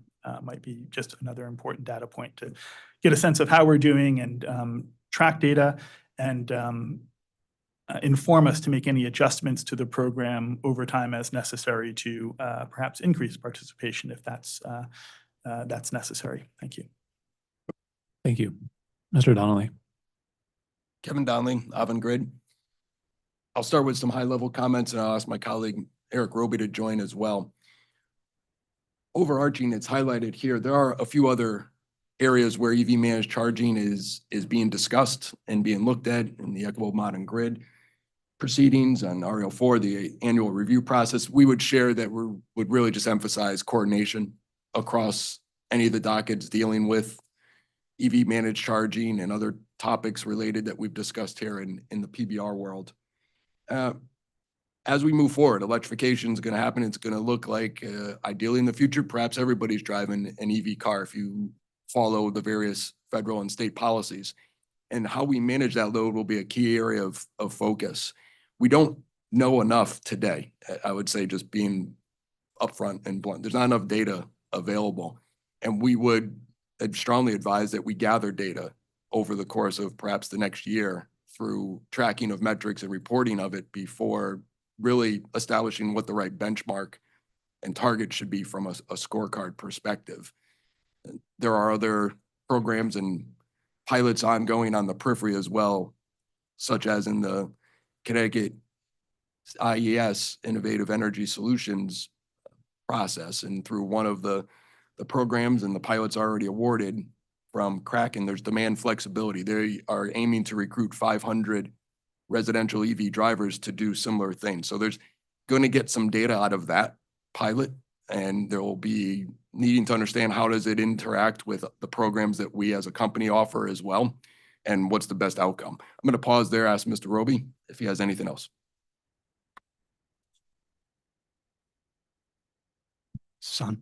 Ron. So yeah, just a couple quick comments. Thank you. Eric Roby with Avangrid on behalf of UI. So Attorney Roethlisberger, we do have outreach, marketing and outreach and education to try to enroll more customers into our managed charging. We don't have visibility to certain customers that maybe had owned an EV prior to the managed charging programs being established, but we do have some marketing and outreach and mechanisms to try to engage those customers to get them enrolled into the managed charging. The metrics or the scorecard mechanisms that are outlined are relatively, I say relatively easy for the companies because we do track this information. We don't have a lot of control over those that are going to participate, but again, we do marketing, education, and outreach, and we offer incentives. One other thing I'll say is that we are in the fourth year of a 9-year program. So, and each year we do have a review with the authority of the programs, the electric vehicle programs. So we need to consider what future modifications to those programs will impact the managed charging and or the level of incentive as those programs come to an end within 9 years, and how do we modify those for the future? Thank you. Attorney Goodman. Thank you, Jay Goodman for CIC. One comment, I think to the extent that the utilities will have an opportunity to contextualize the information they report, I think it also may be useful for them to explain to the extent possible or include some discussion of customer use cases. Or put differently, depending on how the EVs will be used, it may not be possible to shift 100% of the charging to off-peak hours. So if, for example, the utility has any information they can provide regarding fleet operations and the extent to which C&I customers, for example, can charge on-peak versus off-peak, it might be useful just to understand, instead of, say, comparing to a theoretical opportunity to shift 100% of charging to off-peak, that amount is actually something different. It just could be some useful information to include to the extent that it can be provided. Thanks. Thank you, Attorney Goodman. I'm just logistically, I'm going to acknowledge that we were intending to take a break right now. If I'd like to take a few more minutes for some discussion on this specific topic, then we can break and come back to conclude the discussion on our third and final distribution system utilization scorecard. So for the discussion on this EV charging scorecard, I'd like to focus on target setting in particular, because this was something that was not specified in the straw proposal. And so, Ms. Finley, you identified the difference between, forgive me if I get the tier names wrong, but the first tier that's tied to the ISO New England System Peak, and the second tier that is governed more by sort of granular Eversource management and data. So that may be a place to start, just in terms of the extent to which that those differentiations would lead you to any particular recommendation for how a target could be set for this scorecard, in recognition of those differences, and then also the guidance and the program design that's already out there in these other dockets. Yeah, I do think it would be a moving target, and that's kind of where I struggle with. It's going to change based on the complexity growing as more vehicles are enrolled in the program.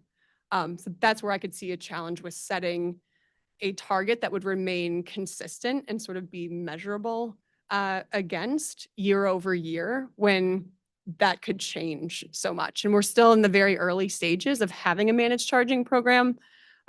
We launched in 2022. We have about 6,500 vehicles and chargers enrolled currently, but we are still learning a lot about what charging patterns actually are.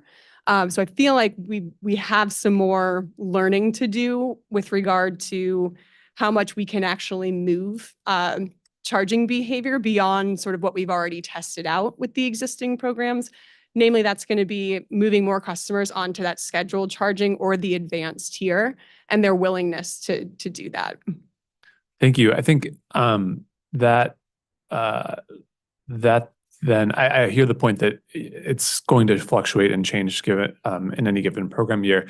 Does measuring the submetrics as a percentage of all the EV charging occurring, or all of the cars enrolled, does that address that variability, so that it's not looking at a count, for example, of how many EV charging customers were charging off peak or on peak, but instead it's saying, of all that were enrolled, how much of that charging was occurring on or off peak?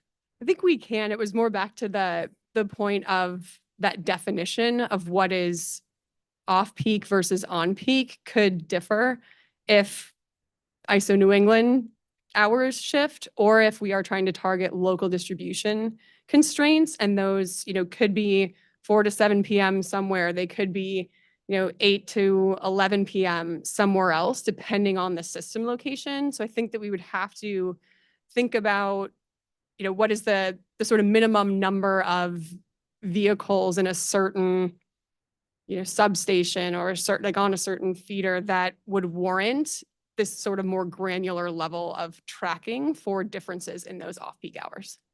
Understood. So given the two tiers and the fact that the program is designed around the two different tiers, would it be appropriate then to consider effectively there's two proposed submetrics here, effectively having four, doubling these so that there's these same metrics for each of the two tiers so that you could see that specific dynamic between the two different tiers offered by the program. I think that would make sense to track them separately.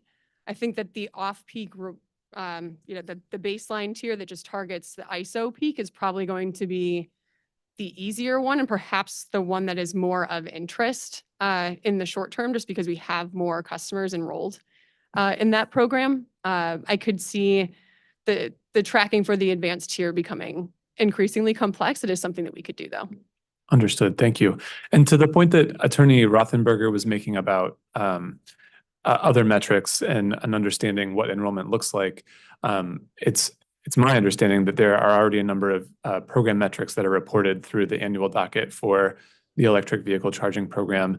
And would it be sort of a reasonable companion to tie, say, this scorecard to then the annual reporting metrics in that EV program so that there is that context for those many other metrics that are tracking the program participation and other aspects of the program? It would, yes. I think the current report that we just did, this year's annual report, did look significantly into the amount of charging that is being done off-peak as a result of being enrolled in the program. And compliance, just, off the cuff here, it's pretty high. And it's mainly, this is sort of a behavioral program, this off-peak rewards program, but it is so easy for customers these days to, go into their EV app or go into their charger app and just set the charging schedule so that it's sort of a set it and forget it, even when it's not, the EDCs doing that active control of their charging. Great, thank you. I appreciate that. I started with Ms. Finley on target setting. I'm curious if other participants around the table have comments that they'd like to add about this open question of target setting and doing so in concert with the other EV dockets. Attorney Wheel. Sure, Tom Wheel for OCC again. I have the great pleasure of tracking these annual dockets and was involved in 17-1203 REO4. So I have some familiarity with the program, not matching yours, but I agree. I mean, what's tracked in those dockets is similar data, and some of it crosses over. But what's tracked specifically is participation in the different kind of managed charging tiers for the sake of ultimately determining the level of incentive that's tied to those tiers. So there's similar data being tracked, but it's sort of for a different purpose. I think that it would make sense to have a scorecard like this that attempts to kind of see what that participation data looks like sort of in the aggregate on a grid scale level, which I think this gets more towards to kind of track I think the focus on what's tracked in those dockets now is the number of people who enroll in different programs and like the number of demand response events that they've responded to, and there is some sort of time and maybe load factors reported there. But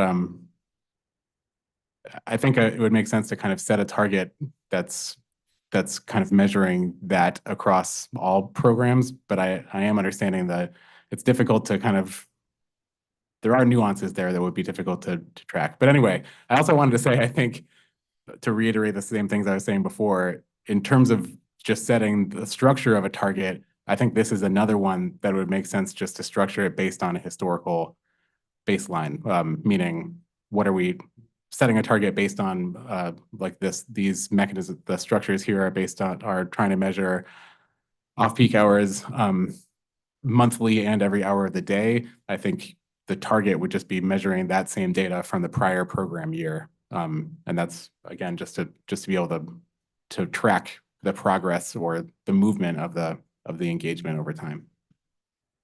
Thank you. And you anticipated my next question, which was around the historical data available to set up a baseline or a reference value like that. Because Ms. Finley, I think you described the EV charging program being in its fourth year. Does that mean that doesn't necessarily mean that we have 4 years of data available, or am I?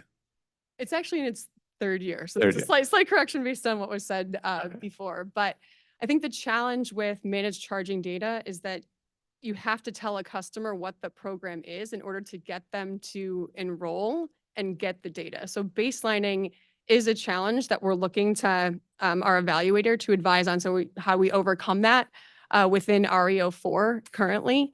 There's other methods that you can go about, contracting separately outside of the regular program to just get someone to sign up, to monitor their vehicle for sort of a nominal compensation. And that could be used sort of as the reference point for the unmanaged scenario. But I do think that, once you have a customer enrolled and you're getting their data, they already know what the parameters of the program are. So there isn't the ability to have a really good handle on like pre-post, how you influence that specific customer. Understood. Okay. Thank you. Any other comments from folks around the table regarding target setting for the EV managed charging scorecard? Okay. I think then we're eager for a break. It is 2:53. Chairman, would propose coming back at 3:15, or would you? 3:10? 3:10, please.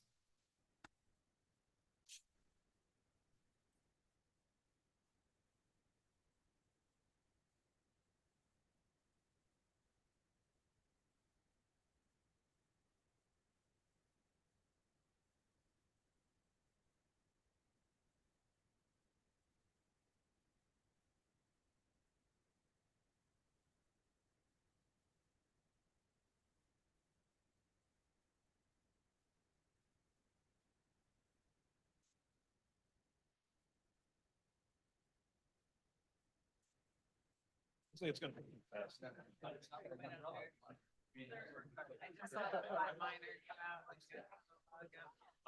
thought I was gonna be so slick. Yeah, I put my umbrella in my bag. Yeah.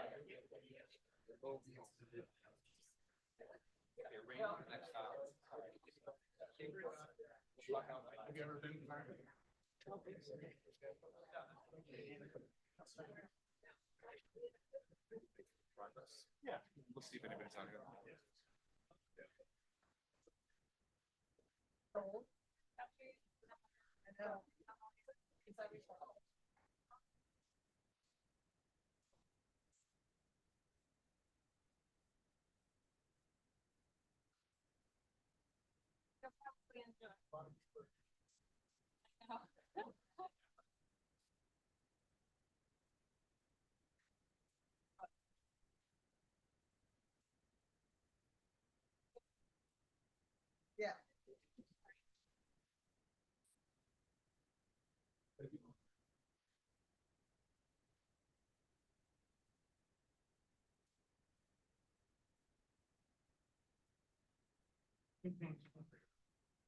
Yeah, that's what Chuck was trying to say. Yeah.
All right, good afternoon. Welcome back. Mr. Kramer, please. Thank you, Chairman Gillette. So we'll move now to our third and final scorecard proposed under the distribution system utilization priority outcome. This one proposes to track distribution system losses. And the objective here is to highlight the current status of losses on the distribution system and whether action might be taken to mitigate losses for a more efficient grid. The structure proposed in the straw proposal was to report on a monthly basis and an annual basis the following three submetrics around technical losses as a percentage of the total system megawatt hours, non-technical losses as a percentage of total system megawatt hours, and contact voltage losses as a percentage of total system megawatt hours. The likely data inputs, the straw proposal presumes that this data is existing, though it would require some additional discovery in terms of exactly what is available and how it can be reported. And then finally, no target was proposed in the straw proposal. And that it's something that we expect to get into the details of here through discovery.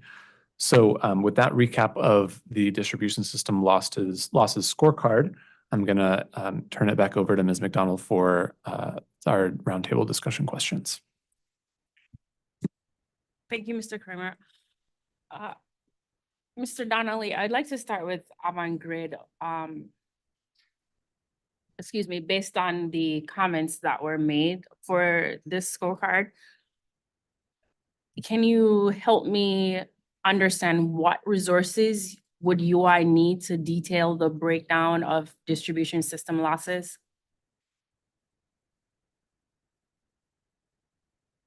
Yes, Kevin Donnelly, Avangrid, and I may end up having to refer to a few of my colleagues with me as well.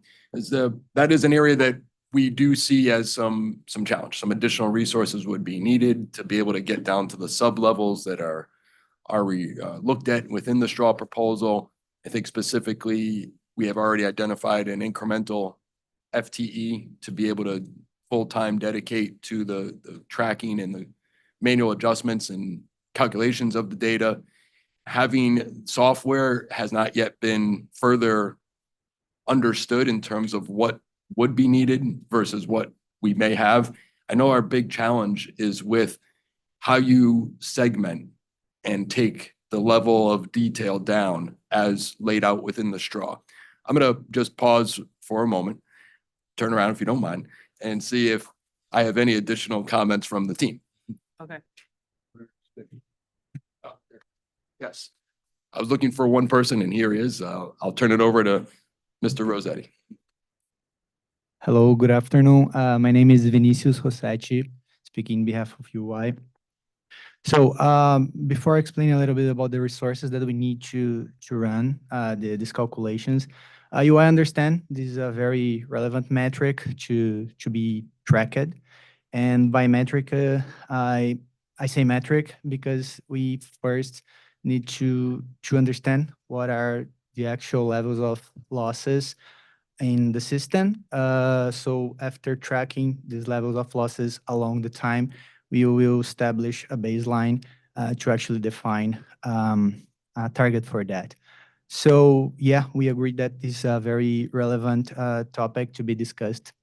In regarding to the resources needed to explore, to calculate the losses, it depends on the level of the granularity that is expected and also the frequency that we would disclose these figures. Calculating technical losses and per consequence non-technical losses is a very complex and demands a lot of data to be processed, and depending on the level and the frequency, the number of resources would be higher and lower. That's why on UI comments, this must be further explored in order to understand what PURA and other stakeholders wants, the detail wanted, and what we can provide in a timely manner. End of comment. All right, thank you. I'm gonna kind of steer the conversation now into the accuracy and the methods that are currently being used. And I'd like to hear the perspective from both companies of how accurate are these current models of estimating the technical losses, and how is the company addressing non-technical losses? So for the accuracy, it currently the way that the company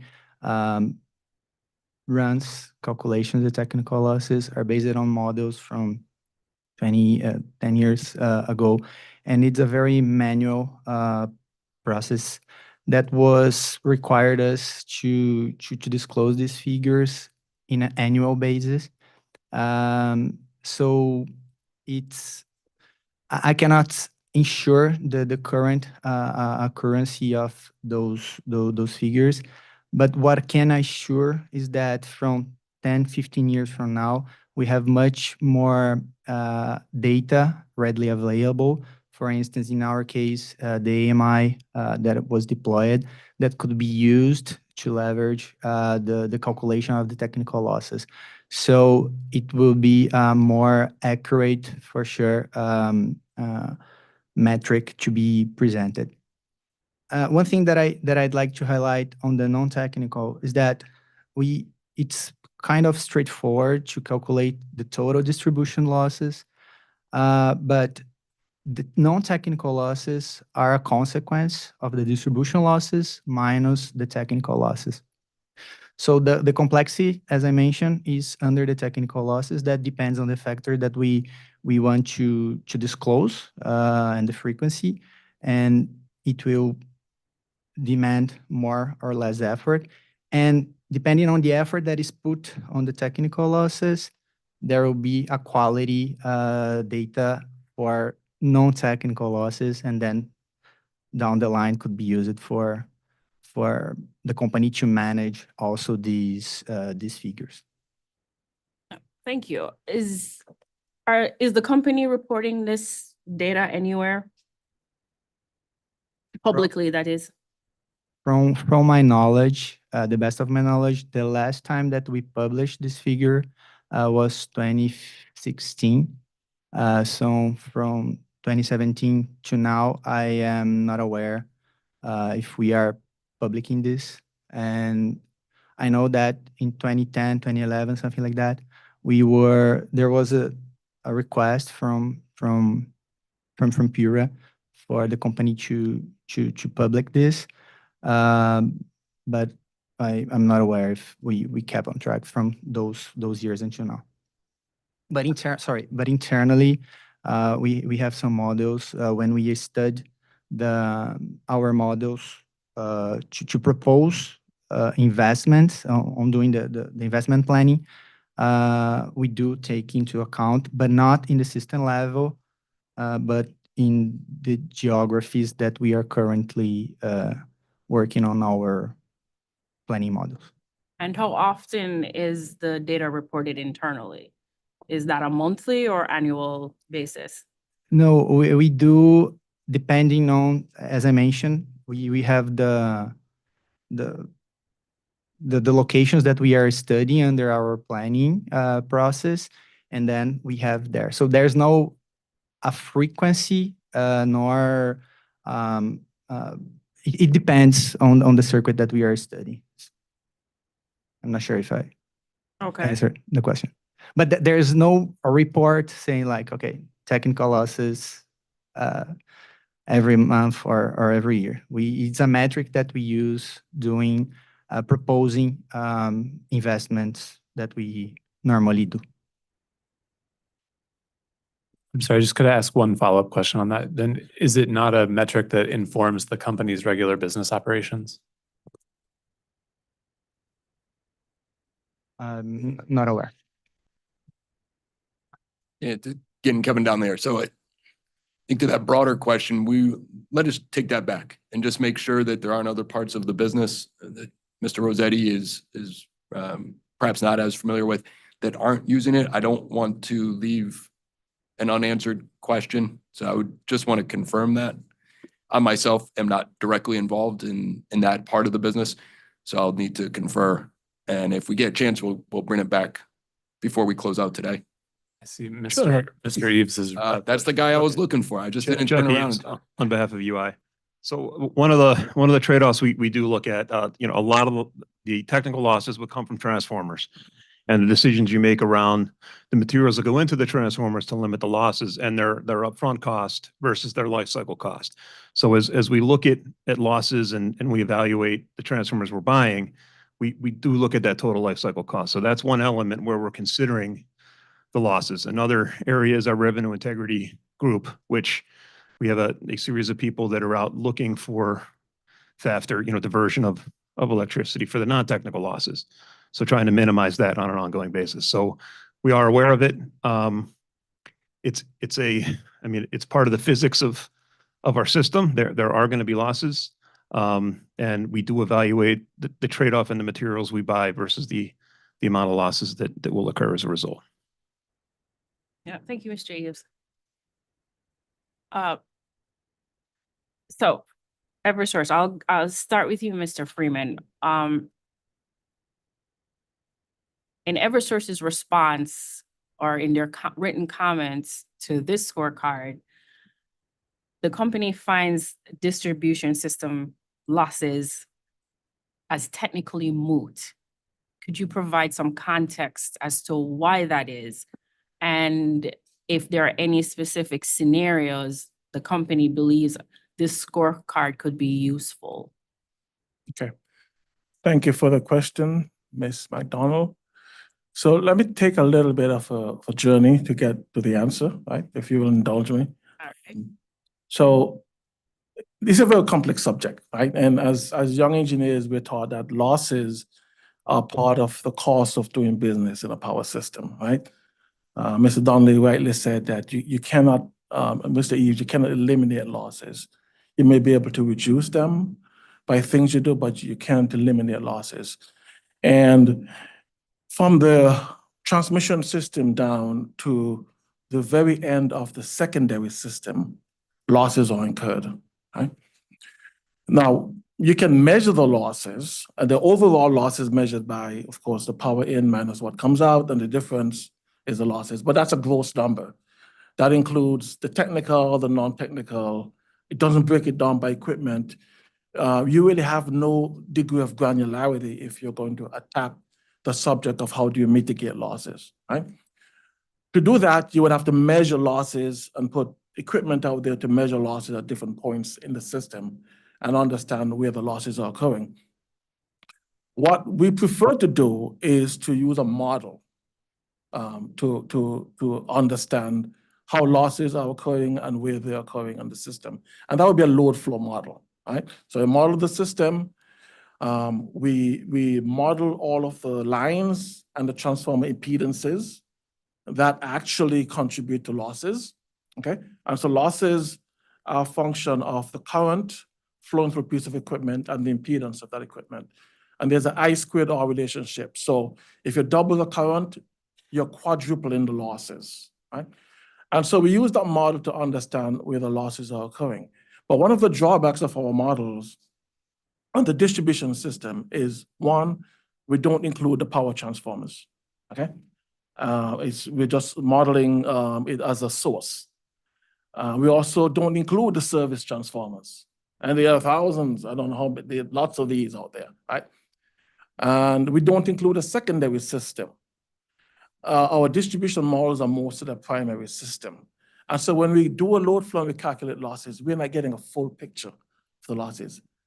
And our models are not accurate enough in terms of the impedances for losses. They're accurate for planning, but, and I'm getting to your question now about the moot point. Losses are a very small portion, relatively speaking, of the overall demand, 3 to 6%, right? Overall. On the distribution system, even less. The losses that we can reduce even less, because there's such a thing in the transformers as core losses, right?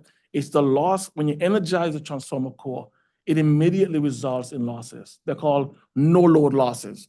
You don't have to have any load in the system. As soon as it's energized, it incurs losses. You can't get rid of that, okay? So you may buy better transformers, and someone mentioned procurement issues, and better transformers will result in lower, high efficiency, lower losses, but you will have that. And so the loss that we have an entitlement over is maybe like 1 to 2% of the loss you can really control. Now, are we trying to control the loss? What we do when we design the system is we're designing for capacity and reliability, right? We're also trying to integrate DER, we're trying to connect loads.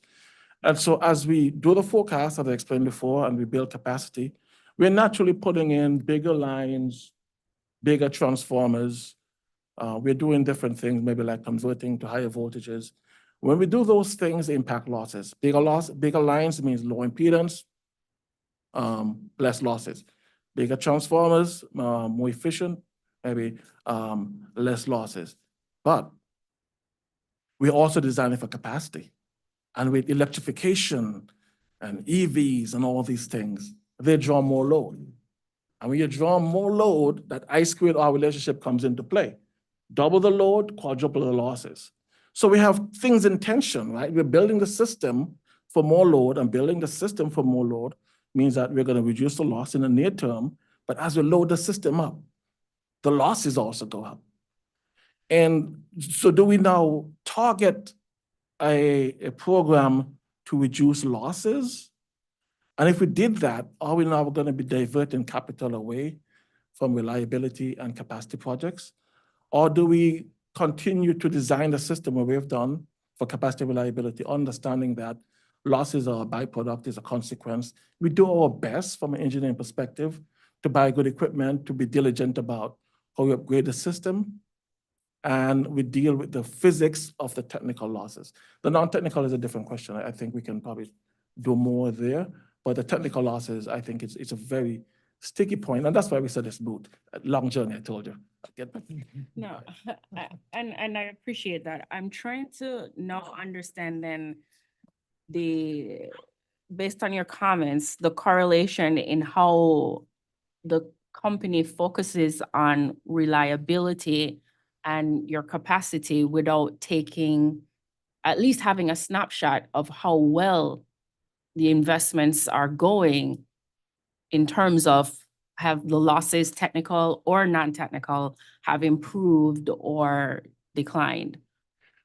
So we do understand from the best view that our models can give us what impact our projects have on losses, right? So if we're designing for capacity and reliability and we're putting in a new substation transformer, or we're reconductoring a feeder, we can run the model and we can see from the model, and what we're looking for from the model mainly is the loading and the voltage. But we can also see the losses, right?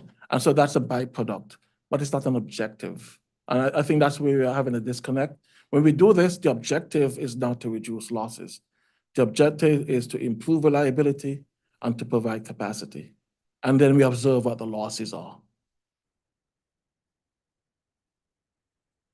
But it's accounted for in what you just asked, though, right? When we're doing that study, it's already included. So we're not designing and building the system just say we need 20 more megawatts, or we're not designing just for that. We're making sure that we can handle that plus the margin that we need to operate the system. So the losses are inherently already included in that when we do that work. All right, yeah, thanks for clearing that up. And Kevin Donnelly, again, Avangrid, I think you said that perfectly, Mr. Freeman, at the end. It's a byproduct, it's an outcome of something else that's being solved for. And it's my understanding as well on the Avangrid side, very similar to the way that was described. And like we said, it is something though that we don't have a lot of control over though. Like there are already standards and regulations around the transformers and the losses. DOE already has strict rules, those kind of things on that kind of stuff. So our ability to lower it is not much control in lowering it. It is actually a byproduct of what it is to achieve the capacity and load that we have to serve. And the byproduct of the byproduct you're mentioning, it doesn't matter if it's non-load losses versus load losses. Did I understand that correctly? That's correct. The byproduct is that when we design the system and we happen to put a certain piece of equipment into service to meet the capacity and reliability need, then the loss is a byproduct of that action. And in doing that, the losses would probably go down initially, as I said, because now you're putting a bigger piece of equipment to meet a future load, because we're always designing for the future, right? There's lead time. If I know I'm going to have a constraint in 2030 at a substation, and it takes me 5 years to upgrade a transformer, I'm not gonna wait until 2030 to do that. I'm gonna do that 2025, right? So once I put that transformer into service, there's gonna be lower losses. But over time, as the load grows, as people get more EVs, as they buy heat pumps, and the load grows, load means you're drawing more current from the system. The more current you draw, the higher the losses. So losses will go up over time. And the danger with setting a target for losses is that you might incentivize the wrong thing, right? If you're gonna incentivize us to reduce losses, I can reduce losses by ensuring that the system cannot accommodate any more demand. No, I'm not saying that's something that we would do, but keeping the demand down is actually a way to reduce losses. But we do know that demand will go up because we are trying to electrify the system, and there's no way you can electrify without increasing demand. So you are gonna see more losses as the demand increases. So is that really the right measure? Right? And so perhaps that's why Mr. Glady said it may be a metric at this point because it's uncertain what target would be set to achieve the right outcome. Because the last thing you want to do is, get what you measure by providing the wrong target. All right, thank you, Mr. Freeman. Attorney Wheel, I would like to hear your take on this discussion. Sure. My first response is that I understand that the companies see losses as just an observable factor, but we pay for them. And I think we're in a point in time right now, maybe more so than ever before, where ratepayers want to know what we're paying for, and we are paying for energy that we're not getting. And whether that's the company's fault or not, I think, not to reiterate the thing I've already said twice before, is not part of the way I understand the way the scorecard is structured. But I think it's important for this information to be reported and to be transparent. I mean, I think this is understandably, like from an engineering perspective, this is an unavoidable cost of doing business. But we do track this stuff in the gas and water context. We have a lot of transparency over loss and unaccounted for gas and non-revenue water, and it's always kind of confused me why that doesn't get the same degree of attention here. But again, that doesn't necessarily mean that at the end of this tracking that there's necessarily any reason for there to be any kind of adjustment of the behavior of the utility.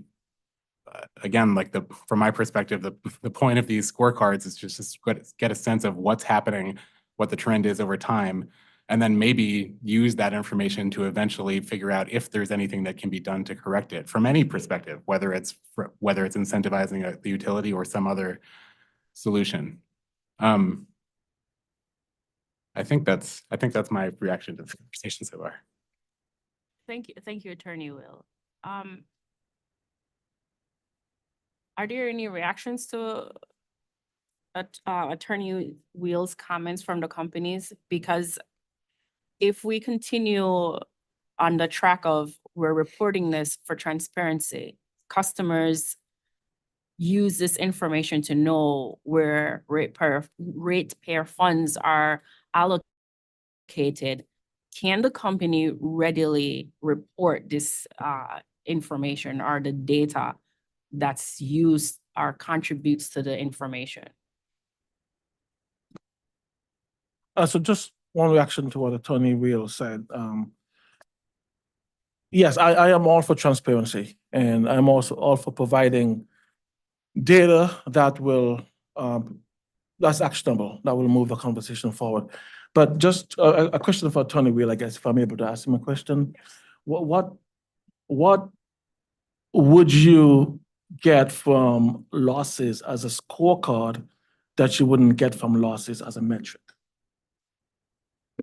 You just get the compass of time, like I said before. You get a sense of the direction, like as we electrify, as I hear from you, being not having any qualification to understand the science behind this, but as I hear, increasing electrification will presumably result in increased losses, right? As usage increases.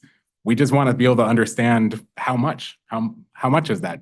What's the correlation between increasing electrification and increasing losses?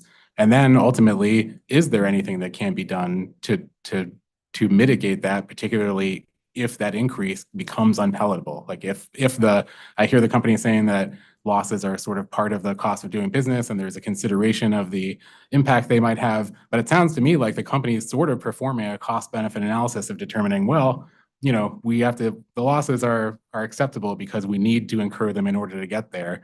I think like we as the OCC just want to be part of that conversation that seems to be happening somewhere else.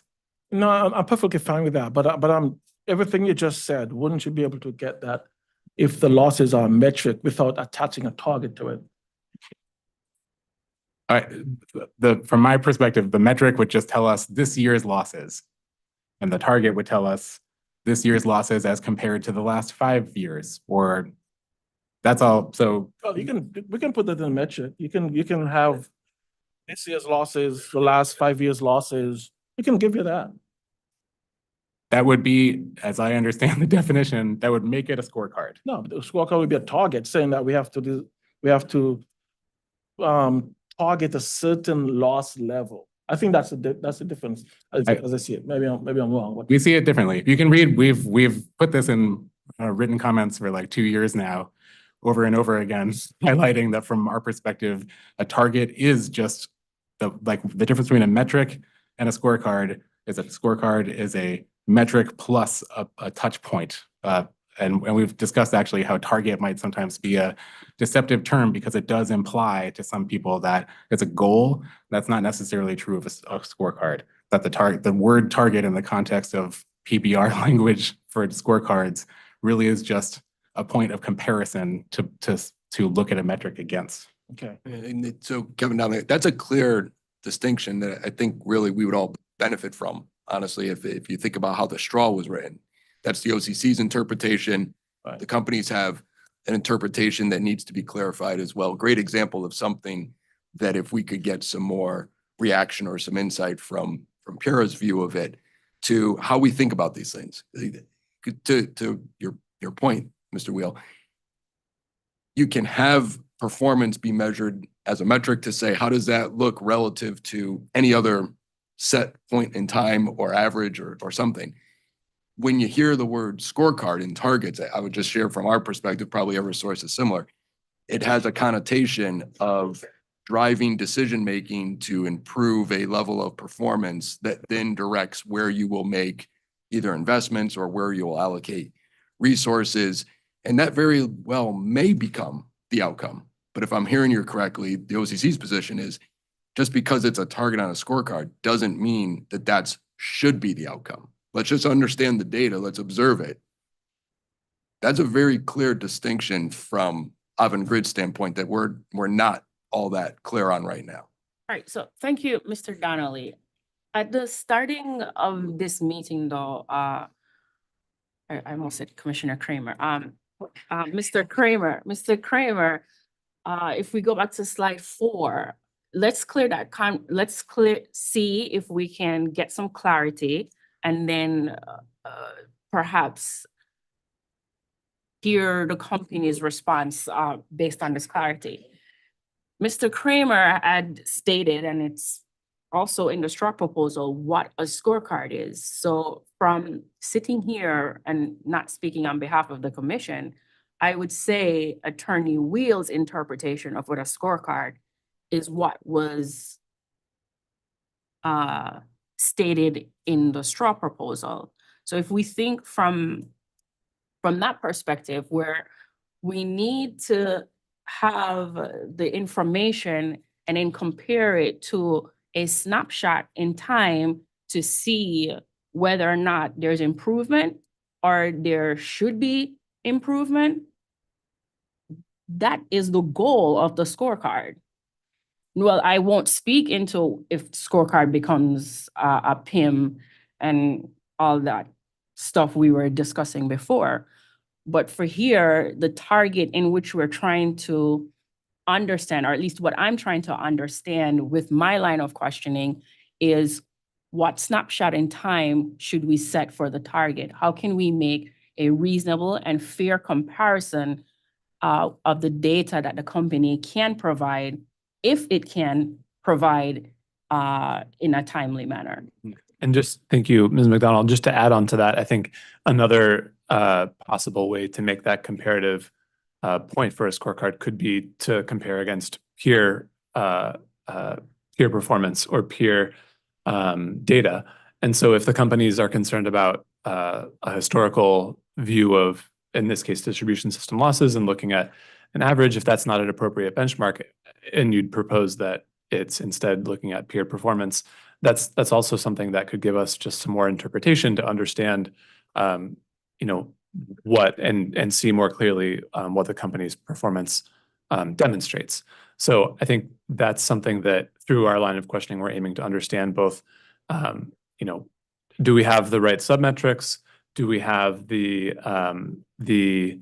appropriate target setting, reactions to the straw proposal to ensure that we're getting to the level of specificity that we all need and the clarity we all need for these scorecards to then be implemented in a way that advances the priority outcomes.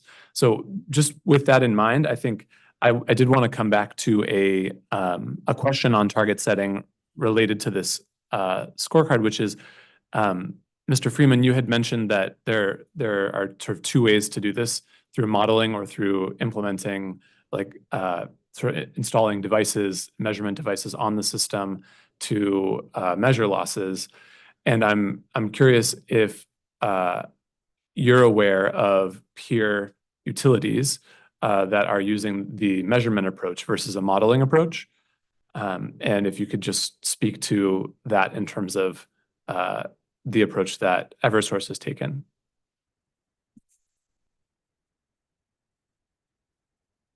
Dave Glady, Eversource. So, I guess it gets to the level of accuracy you want to look at the losses. So I'm aware of utilities that do estimation of losses. I came from a utility that we used to estimate losses on the system just by, number of transformers, assume impedances, certain line sizes, that kind of thing.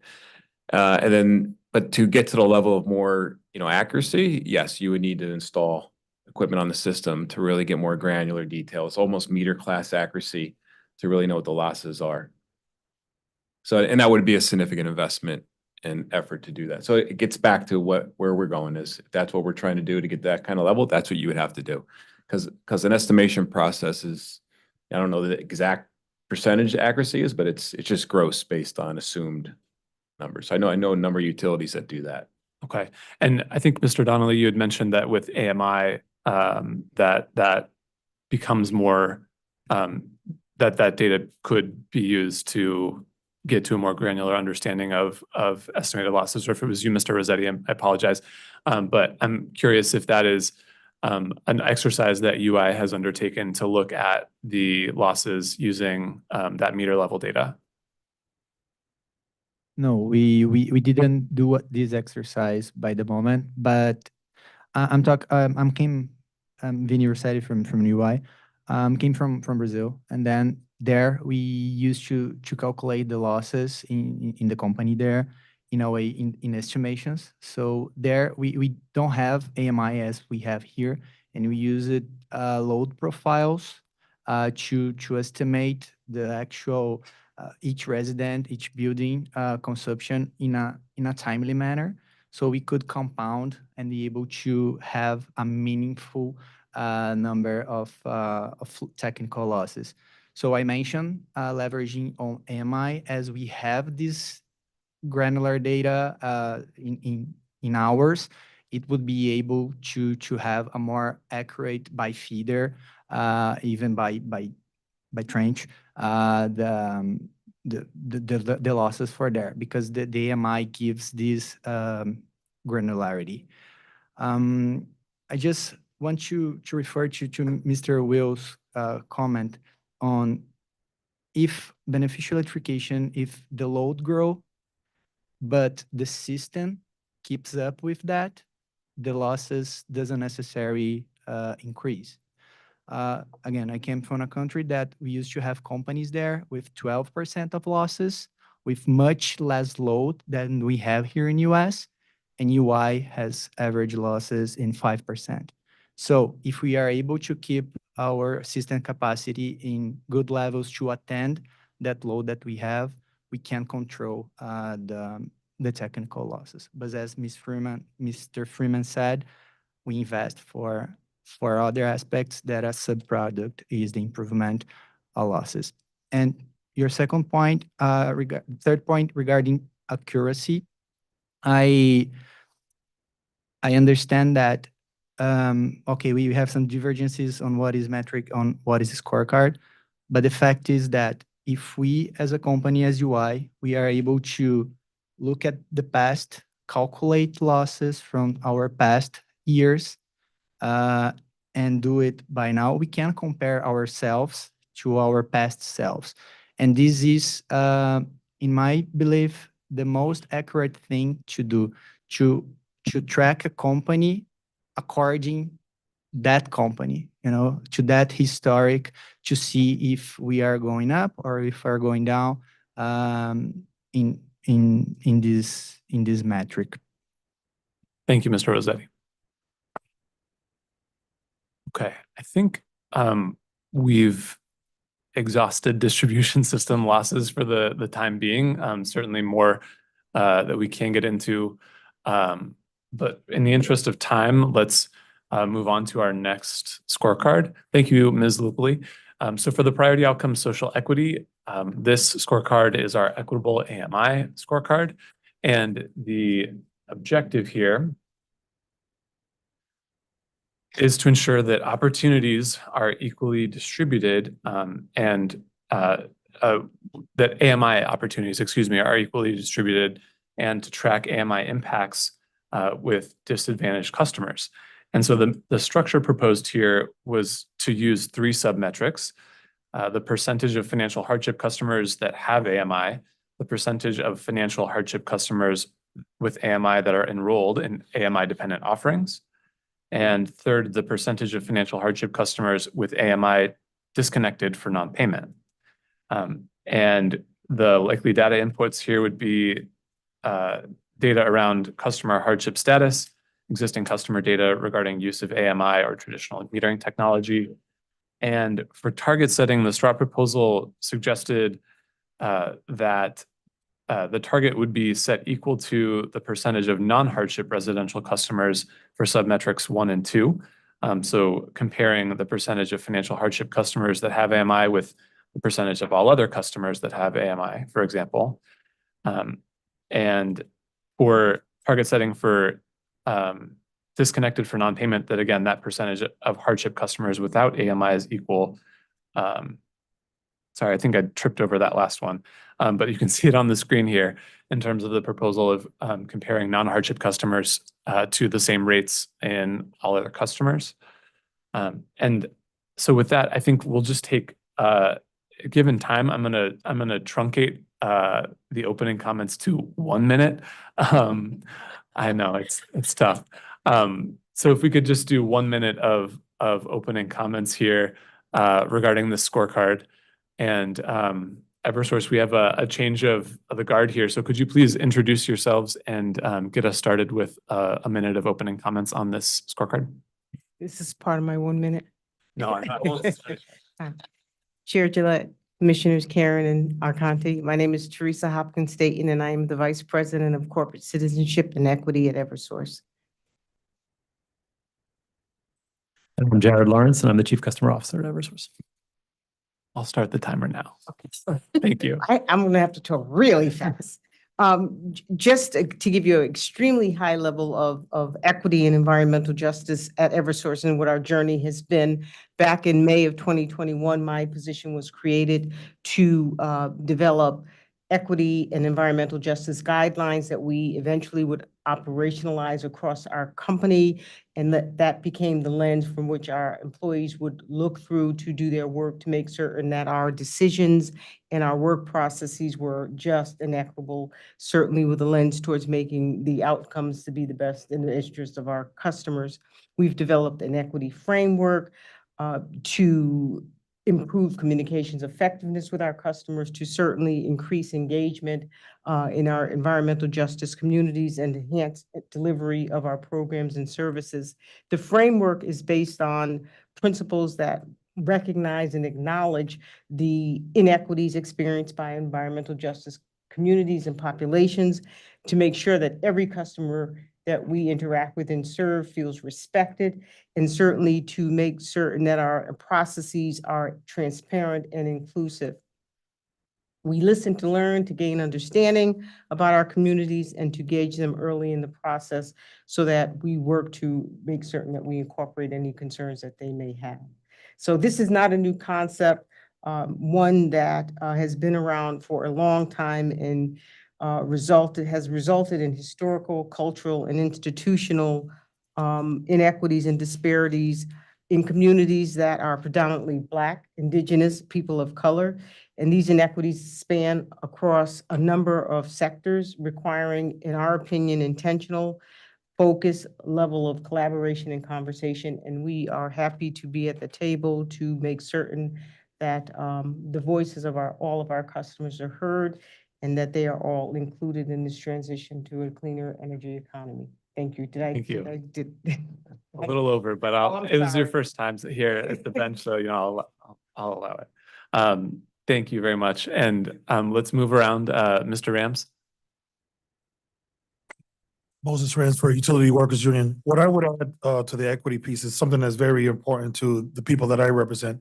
And some of the steps that we've taken internally to try to reach some of these equity goals is some of the outreach programs that we currently have, where we try to offer career opportunities. That's our only piece from the union's perspective. Thank you. Attorney Rothenberger. Sure. Thank you, Charles Rothenberger for Save the Sound. Just say that making sure that nobody is left behind in the clean energy transition is of utmost importance to the work that we do at Save the Sound. Slide's a little bit obscured, but it looks like the focus here is on the equitable distribution of AMI, which I think is critical.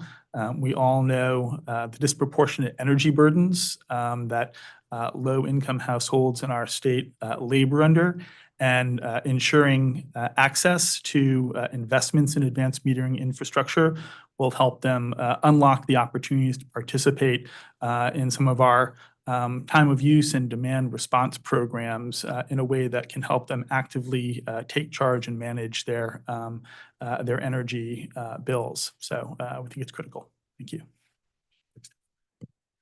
Thank you. Mr. Donnelly. Kevin Donnelly, Avangrid, share the same respect that has been offered already by Eversource and Mr. Rosenberger and Mr. Rams in terms of making sure all the customers have equal opportunity. It's something Avangrid holds at the highest level of importance as well. And with respect to this particular scorecard, AMI, we at UI have already rolled out AMI for quite some time, quite successfully, continue to advance it and look for all the opportunities to make sure that any of the offerings are being put together in a way that do not disadvantage any disadvantaged community or customer, so that you do have open offerings. Look for targeted marketing, look for targeted outreach and communications. Looking forward to the discussion here. How might we be able to do this even better? I think it's an area where all customers can benefit, particularly our disadvantaged customers. Thank you. Attorney Goodman. Thank you, Jay Goodman for CIC. I have no initial comments. Thank you. Thank you. Office of Consumer Counsel, please. Sure. Just very briefly, we share in the recognition of the importance of an equitable modern grid and clean energy transition. We appreciated that the authority included this scorecard that we recommended in order to ensure both that environmental justice and disadvantaged communities have access to the same technologies that could provide benefits that can help reduce rates. And also that to ensure that customers that have AMI are accessing the beneficial programs and not just receiving the potential downsides. And that was the reference to the third sub-metric that you didn't butcher, Mr. Kramer. It's just a bit confusing, but we wanted to, to be able to evaluate assuming that Eversource deploys AMI, as AMI is deployed, are those customers receiving the benefits that have all been recognized around the table, or are they just more exposed to what could potentially be a personal downside for them, which is an easier, faster disconnection. So that was the purpose of that. And we appreciate the authority's inclusion of all three submetrics and hope this can help us evaluate the equitable access and benefits of AMI. Thank you. All right, Ms. McDonald. Thank you, Mr. Kramer. I'd like to start the discussion on the mechanism structure of equitable AMI. At first, how might we define AMI dependent offerings in relation to time of use rates, demand response programs, and detailed usage reports? I'm not going to pick on anyone, just. I'll start. I mean, I think those offerings that you just mentioned, Ms. McDonald, to us are what actually makes the AMI investment worthwhile. If customers aren't able to access demand response programs and time varying rate options that could help them lower their electric bills, then the investment value becomes questionable. So it's really important to link the two. And I think the challenge here, particularly on the Eversource side, is what comes first, right? Because we think that it's important to have time varying rate programs developed in time for immediate usage. We urge UI to consider and working with all of us in the regulatory framework to improve how AMI is leveraged in the UI network to ensure that we're getting the most value out of the AMI that has already been deployed there. So I think it does connect to these underlying dockets a bit, sort of like the EV managed charging does, where we need to evaluate the underlying programs. And then I would hope there would be data based on the program offerings that could be a starting point.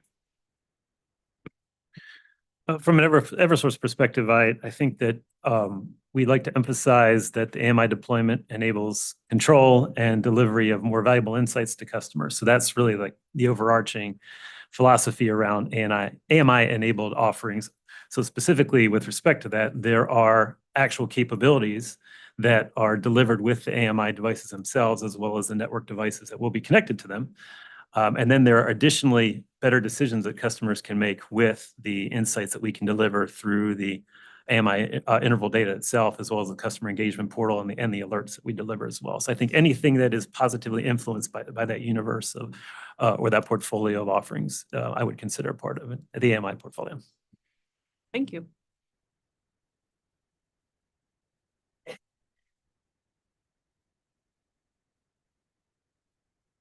Kevin Donnelly, Avangrid.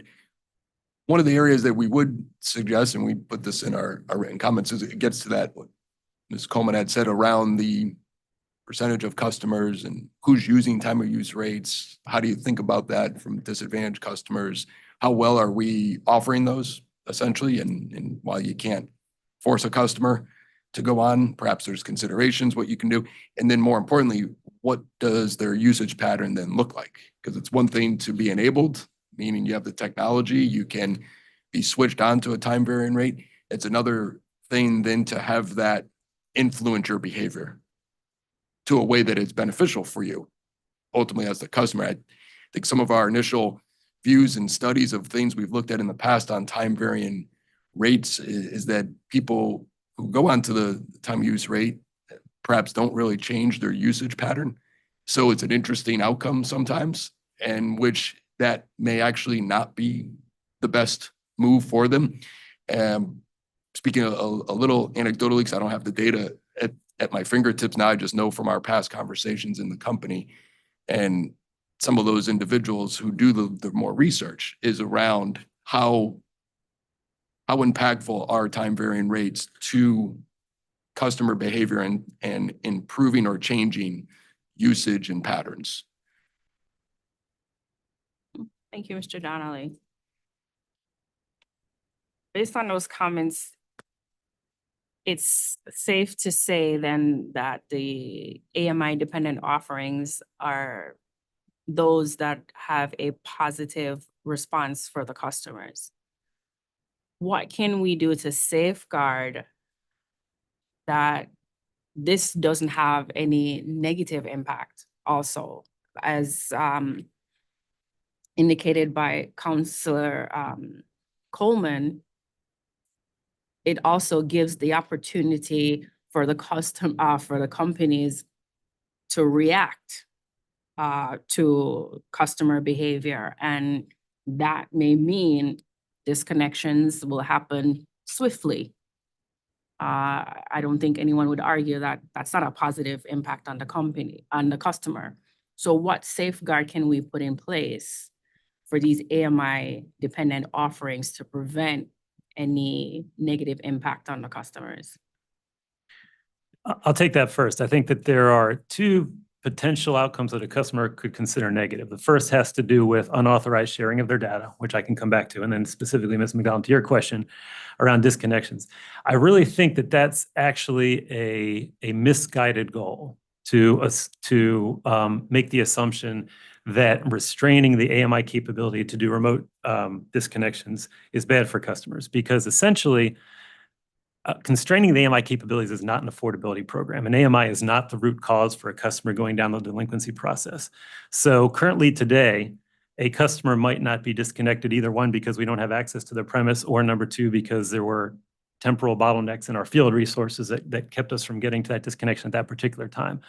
Our goal ultimately is as that last resort to get the customer to respond to our notices so that we match them with the programs, which is why our emphasis in proposing PBR metrics has been more around focusing on the efficiency and the accuracy and the timeliness with which we match customers to the assistance options, rather than focusing specifically on constraining the capabilities of AMI. The problem with constraining the capabilities of AMI is that it's a capability that all customers are investing in. And by constraining that, we're essentially saddling customers who made those investments with continued higher bad debt expense, to no benefit to those customers, because they're ultimately going to have their disconnection worked if they don't take action. And by the time that happens, they're actually going to have a higher debt, which is going to be much more difficult to address through the assistance programs than if they reacted timely when the first notification was given, because they viewed that disconnection notice more credibly. So again, we really want to focus more on the upstream root cause impacts, which is matching customers to the assistance programs with which they qualify, and using the higher level of engagement with AMI to further suggest that they engage with those programs, rather than artificially constraining the capabilities on the back end. Thank you. Thank you. I'd just like to follow up on that and clarify that we didn't propose, nor do I read this straw proposal as proposing any restraining of the shut-off process. The goal is to track the impacts of the AMI and ensure that AMI is being used in ways that benefit customers, as well as may present a personal disadvantage. But there was no suggestion that it should impact or constrain the process. It's a scorecard to allow us to track impacts over time. Thank you, Attorney Coleman. And if I may, so my response was in part to Ms. McDonald's question about how do we protect customers. So there was an implication there that more disconnections as a result of the AMI capabilities is bad for customers, and I wanted to address that point. The other point I was addressing too, without the question being posed, is the target is that we not see an increase in disconnection rates relative to the pre-AMI state. And I think that was the piece I was addressing. I guess I would, sorry, I don't mean to interrupt, but I would disagree there. I do believe disconnections are bad for customers in any case. I'm not saying they're not necessary at times, but I wouldn't agree that they're not bad, and that we should be focused on avoiding the disconnections through the offering of the matching payment programs, as you referenced as well. Thank you. Attorney Rothenberg. So since it seemed the question was really focused on time of use rates, the one outcome that we don't want to see as a result of people adopting a time of use rate plan is for their monthly bill to go up, right? In the instance that was, or the hypothetical that was suggested, maybe their behavior doesn't change in relation to the queues for whatever reason. It seems to me that the AMI would enable real-time tracking of that, and there should be a benchmark or a threshold that's triggered where there could be outreach and counseling to a household to recommend that you signed up for this time of use rate. Here's your usage pattern. Here's how it's not aligning. Can there be a conversation about whether you anticipate you really recognize how this works? Do you anticipate that this is going to align with your needs? And if not, maybe just being in the general rate program is right for that customer. It's going to be very household dependent. And for all I know, the utilities do this with every household that's enrolled in a time of use program. I don't know. But it seems particularly with those households that may be in danger of a disconnection, that sort of, and I guess, warning and detection and counseling system would make a lot of sense to help make sure they're matched with the program that makes the most sense for their budget. Thank you. And Kevin Donnelly, I would just point out with AMI experience that we already have on the system, and to your point earlier from the OCC around disconnections are not good, but they're a necessary tool. At the end of the day, it is a tool that serves a purpose that does need to be there. AMI, however, does also enable much faster reconnection. So that's a part that I think we should emphasize as well, is that there is a positive side on what is a negative situation. So that's just an area to focus on perhaps as well. Thank you, Mr. Donnelly. Let's now look into the context of the data inputs and reporting. What data is essential for reporting this metrics, and how should we consider the reporting? Should it be monthly or annually?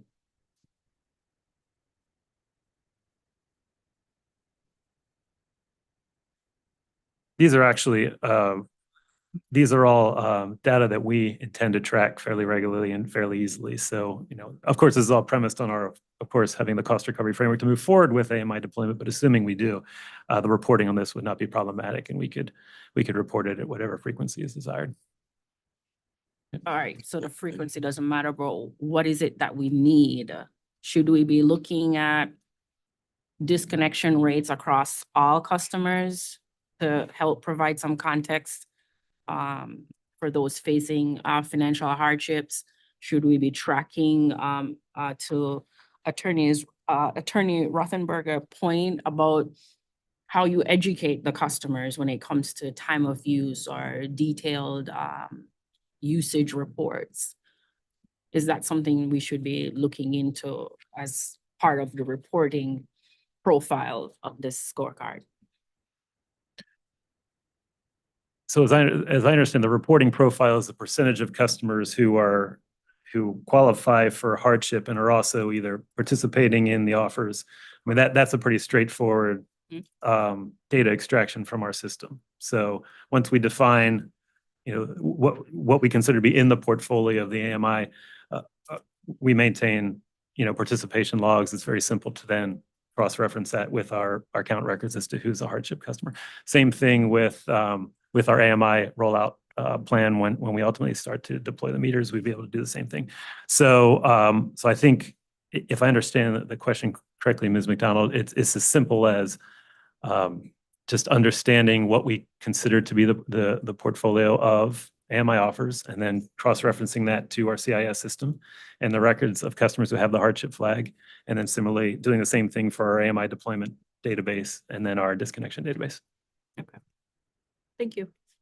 Yeah, Kevin Donnelly, I think similarly here, one of the areas to get better insight on is what are those AMI dependent offerings defined to be in terms of data that's laid out for the scorecard. I think this is data that's readily available, subject to somebody from behind telling me that No one's. they need to grab the microphone. So this is, again, information readily available, information we track. I do think it's always helpful contextually to have comparative points, not just hardship, but perhaps total. So you get an understanding of what's happening with one particular subset of customers, but in relation to all customers as well. My own view, I think that's helpful and good information.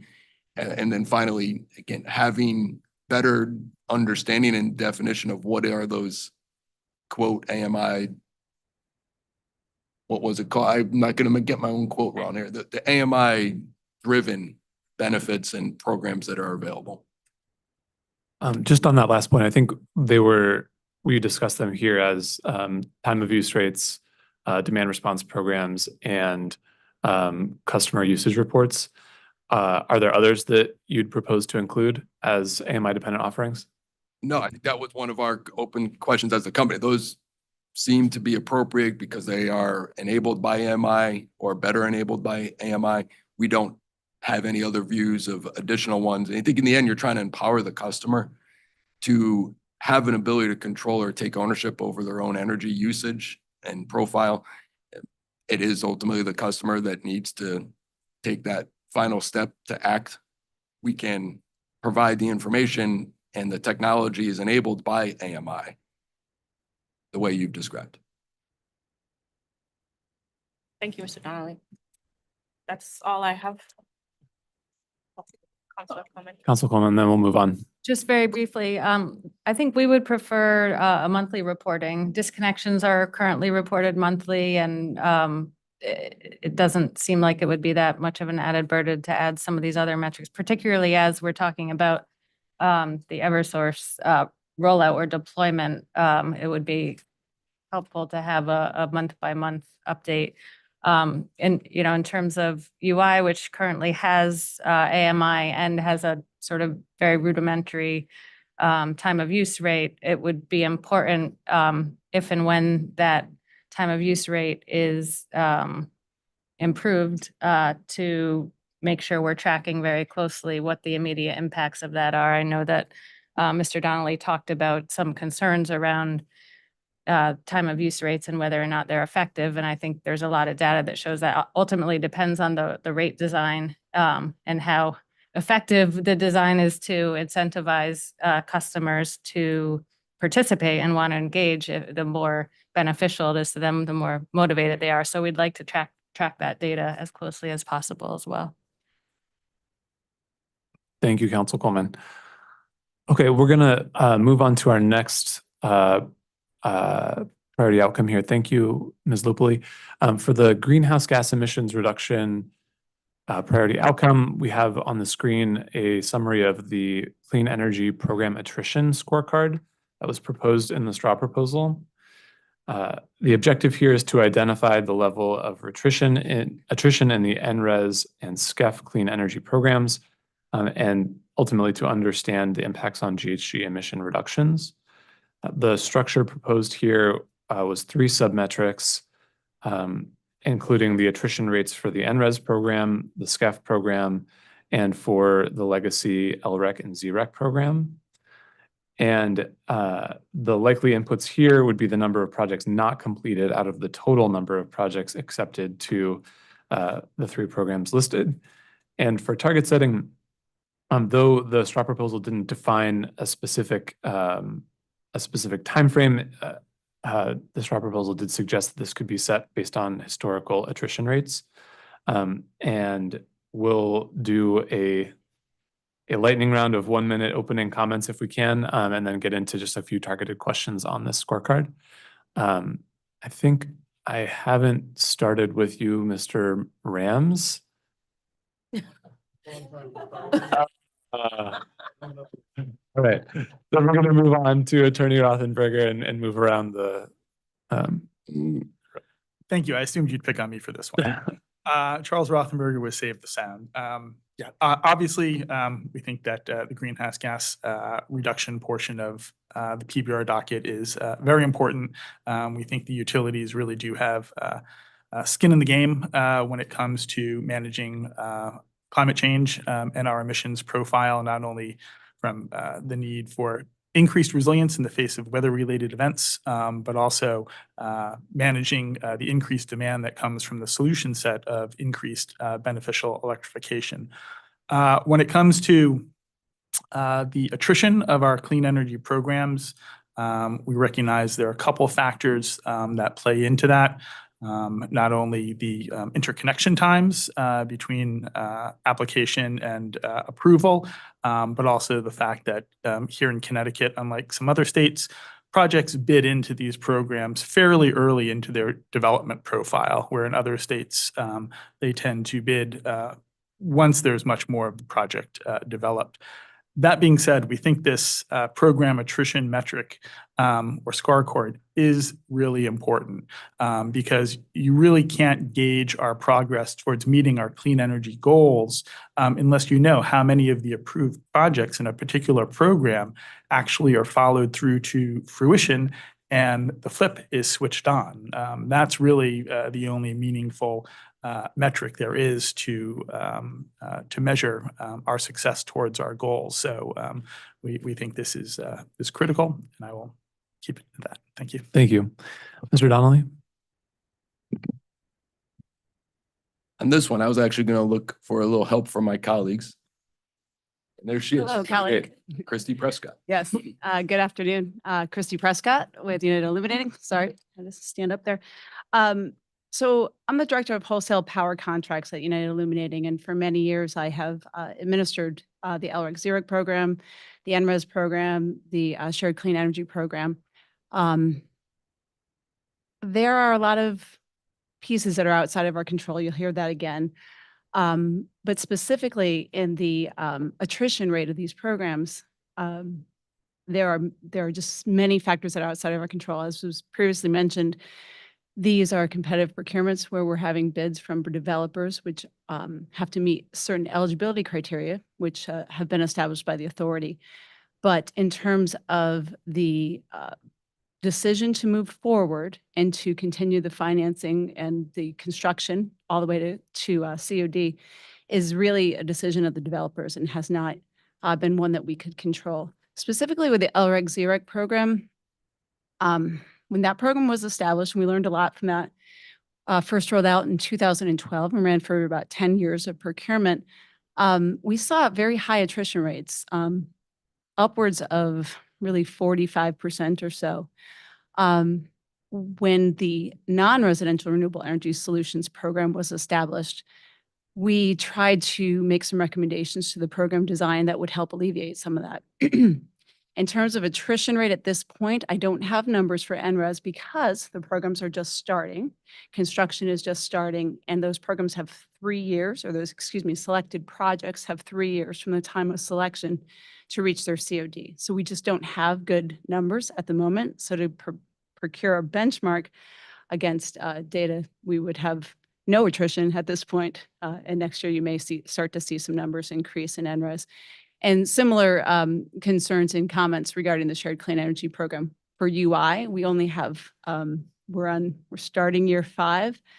I believe we have 12 selected projects to date. I think 1 is in service, maybe 2, and the others are, I don't have any knowledge that they're terminating, but I don't have any really updates on their status at the moment. Okay. So. Ms. Prescott, we're going to leave it there just for time, but I'm sure we'll come back through the discussion.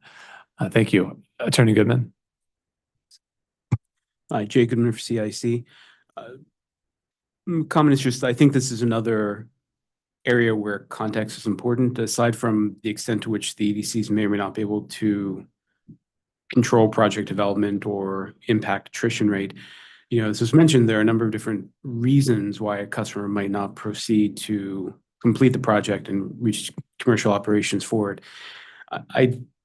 I might be wrong. I don't think that either company surveys or tries to engage with the customer to find out why. I'm not suggesting they do. However, if there's an interest in using the information to try to figure out how does the state try to improve that attrition rate, I think it would need to have some understanding of why the projects are not completed, because that would really go a long way towards trying to make sure that if an action is taken, it's a solution that's actually tailored to the problem. Thank you. Office of Consumer Counsel. Sure, Tom Wheel for Office of Consumer Counsel. We support this scorecard from a ratepayer perspective. All of these programs and their administration are all as we're painfully aware lately, built into certain components of rates. I'll spare everyone the name of that category. We've heard it enough this week. And it's important that this stuff actually comes to fruition. Like, this is all of these programs are constructed off of pretty carefully analyzed cost benefit analyses. We've all put a lot of work into balancing the ultimate societal benefits of this stuff against the overall cost, and that whole kind of structure collapses if things don't end up actually, going into service, being energized and doing the work of creating the benefits that we're paying for. I'll take one last crack at the kind of control issue, which is that I think everyone hopefully agrees that with everything that I just said and what everyone else has said, is that we all want this stuff to actually work and be finalized. And the question of why things aren't being finalized, like why we're not closing the loop on every single project, I imagine there's a lot of different answers to that question, and it's all very project specific. And I think the point of this scorecard is to kind of develop the data so that we can get to the point where we can start trying to isolate, is there anything we collectively can do to reduce attrition? We just can't get there until we start measuring what the rates are looking at like over time. So that's, from my perspective, that's what this isn't about controlling, telling the utilities that they have to control things that are outside of their control. It's just about seeing getting a better sense of what's happening out there in the real world. Thank you. And Eversource? And new folks at the table, could you please introduce yourselves for the record? Yes, Brian Rice, Director of Customer Solar Programs for Eversource Energy. Eversource certainly supports contributing to the success of renewable energy projects. A big part of that is our interconnection processes, which are already the subject of proposed PIMs, which I think the company generally supports. So that's capturing an important element of utility performance and contributing to project completion. Other factors, I know people are tired of hearing it, are substantially outside our control. I do think it's essential that this information be reviewed in annual review dockets for both the SCEP and NRES programs, because I think the biggest impacts that, other than utility interconnection, that can be made to support or reduce project attrition is going to be a feature of program design. Ms. Prescott got into it a little bit, but the utilities have recommended that interconnection milestones be introduced as eligibility criteria in both the SCEF and NRES programs. This was a recommendation that was also made by the independent auditor of the LREC-ZREC programs. But as part of the stakeholder process, that is not a recommendation that has yet been adopted. So I think that just goes to show, how significant factors outside the control of the utilities and actually within the control of other stakeholders have a big impact on this metric or this data. Thank you. I'd like to start then with, as you were just suggesting, the data itself, and that, and we heard a little bit from Ms. Prescott just about some of the current numbers. So I'll just start with the simple question to the EDCs. Is this data as contemplated in the straw proposal scorecard, is it readily available to the EDCs? I would say, dependent on the specific wording, it is available in the context of, was the project supposed to go in service at a certain time and did it?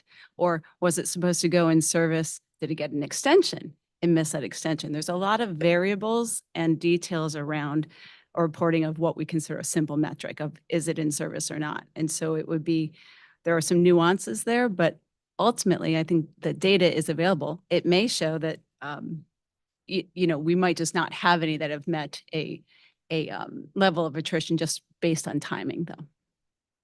Thank you. Yeah, I agree. The data is generally available. It's just a matter of how you define it and present it. Okay. And in looking at the potential target or reference value setting for the scorecard, is it this wasn't exactly specified in the straw proposal, and so I'm curious if any party around the table has a perspective on whether it would be most appropriate to set a reference value or a target according to peer performance in similar sorts of procurements or programs, or looking at a historical performance for the given EDC, or even looking at the two rates, looking at the two Connecticut EDCs together. So I'm curious on target setting recommendations from anyone around the table. Would you like to go, Mr. Rice? Sure, I'll go first. So one thing that you said jumped out at me about like peer programs. I don't think you can look to peer programs as a basis of benchmarking just because there's so many design differences. Not least of which, again, I'm most familiar with the SMART program in Massachusetts, where completion of a interconnection agreement is required before you're even granted an award into that program. So as a result, it has much lower rates of attrition for other reasons as well.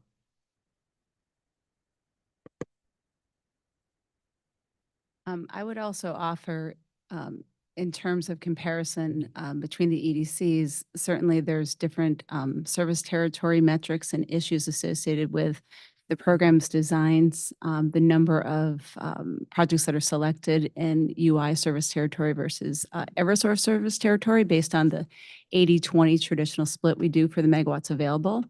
I'll also suggest that I believe in this year 4 docket for the NRIS program, and perhaps I believe it for SCEF as well, is before the authority to consider whether or not they want to combine the megawatts for those programs for the allocations between the EDCs. And if memory serves, that is the way, an issue that is being discussed, is that should be considered as well if you were setting a target or a number.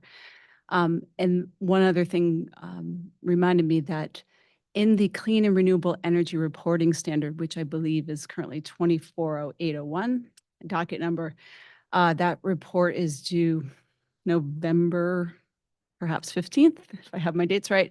And that does require that reporting has awarded megawatts, in-service megawatts. And so there's I think that might be something to look at, though, what we're already reporting, to see if some of that can be looked at, because there is a history. That information has been reported since 2020.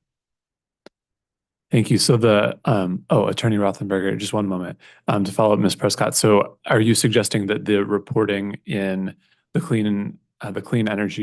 annual clean energy report docket serves the objective listed on the scorecard on the screen here in lieu of this scorecard, or are you suggesting that that's a place that we could look for consideration for target setting? I am saying perhaps both. I think we closely should look at what's already being reported, and if that serves the purpose, then perhaps the scorecard is unnecessary because it is providing a historic look at those exact questions. How many megawatts were awarded? How many are in service?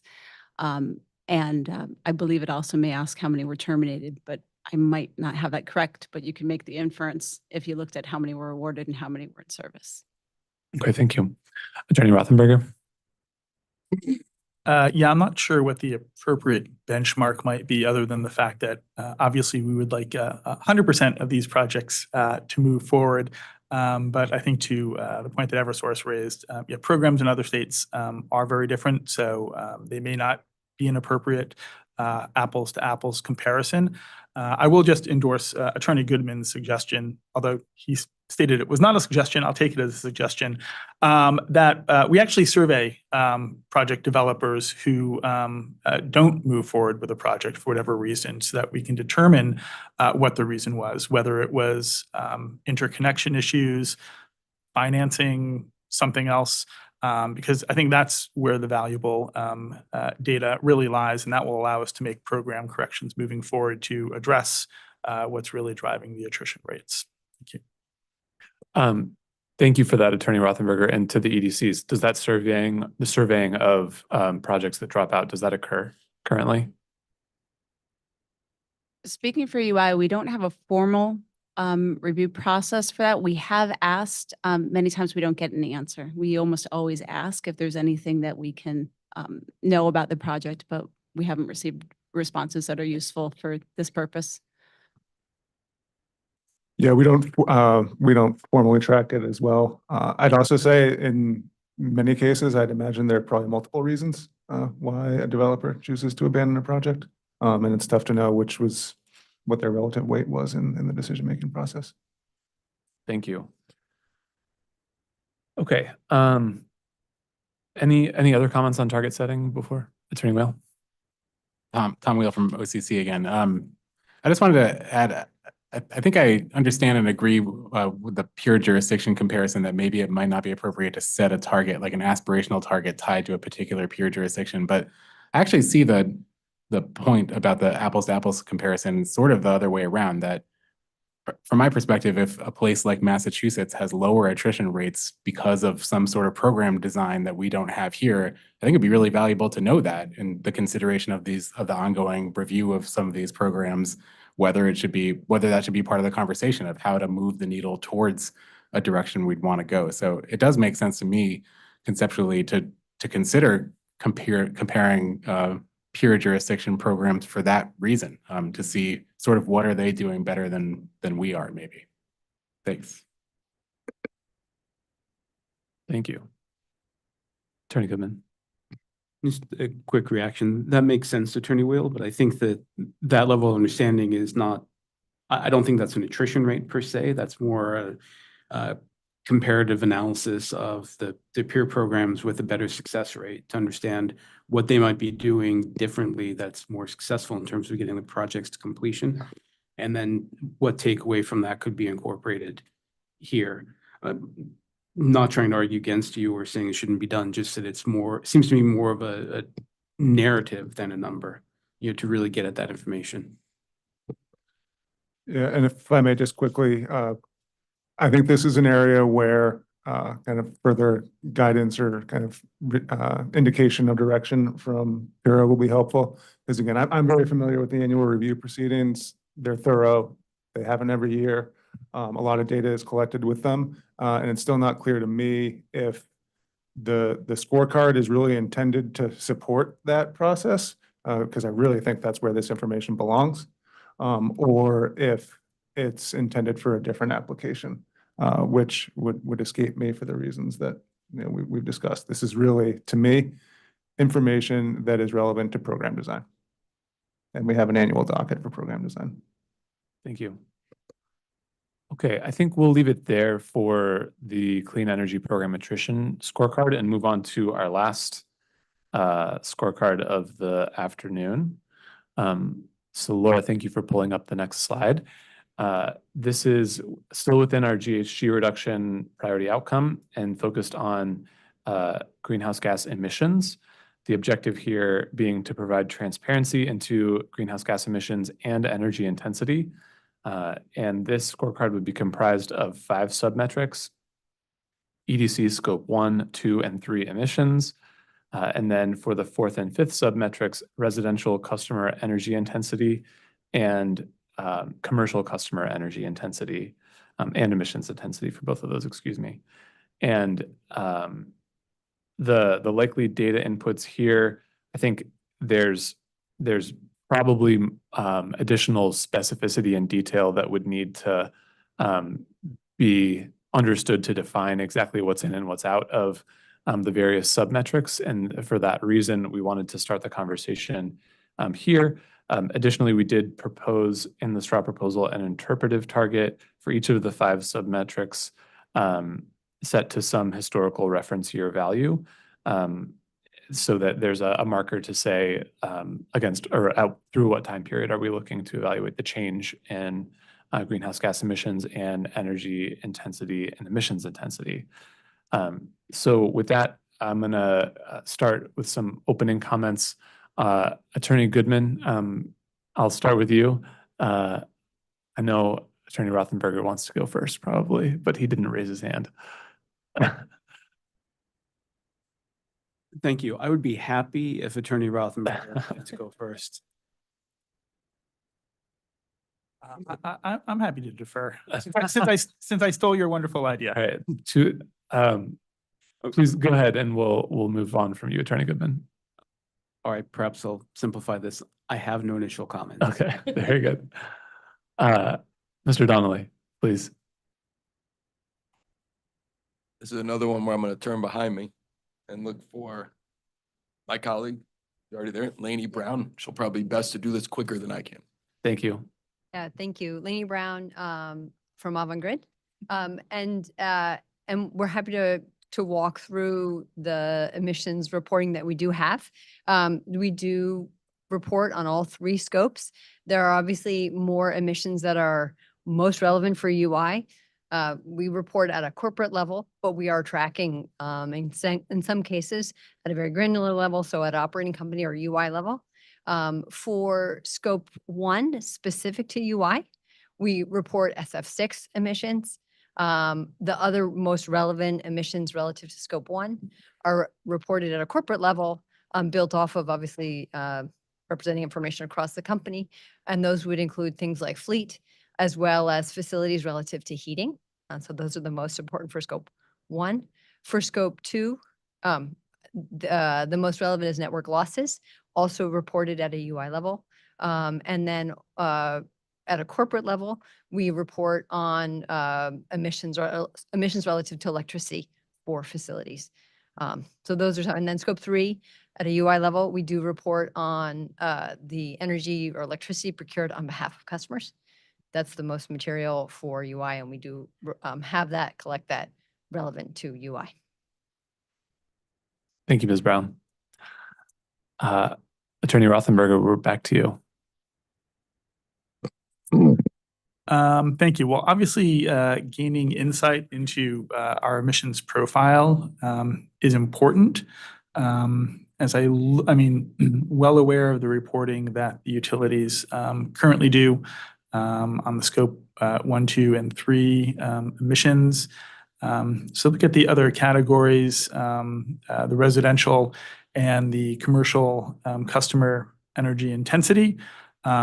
Seems to me that those should be fairly straightforward metrics and data to collect and provide. Interested to hear from the utilities in terms of what they see as the opportunities here and whether there are actual impediments to actually collecting and providing this information. But seems to me that it would be fairly straightforward, but I look forward to learning more from the utilities. Thanks. Thank you. Mr. Rams? No comment. Okay. Over to Eversource then. Good afternoon. I'm Tracy Gianfrido. I'm the Climate and Environmental Regulatory Program Lead at Eversource. I'd like to begin by saying we collect much of the same information in a very similar way as UI.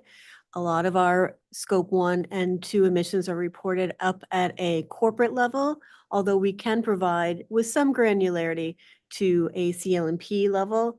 And we're working towards being able to provide that, every year going forward, but we're not there. We're not quite there yet. We're working on it. SF6, we provide at a transmission and distribution system level for CLMP, so it is difficult for us to get to the distribution system level.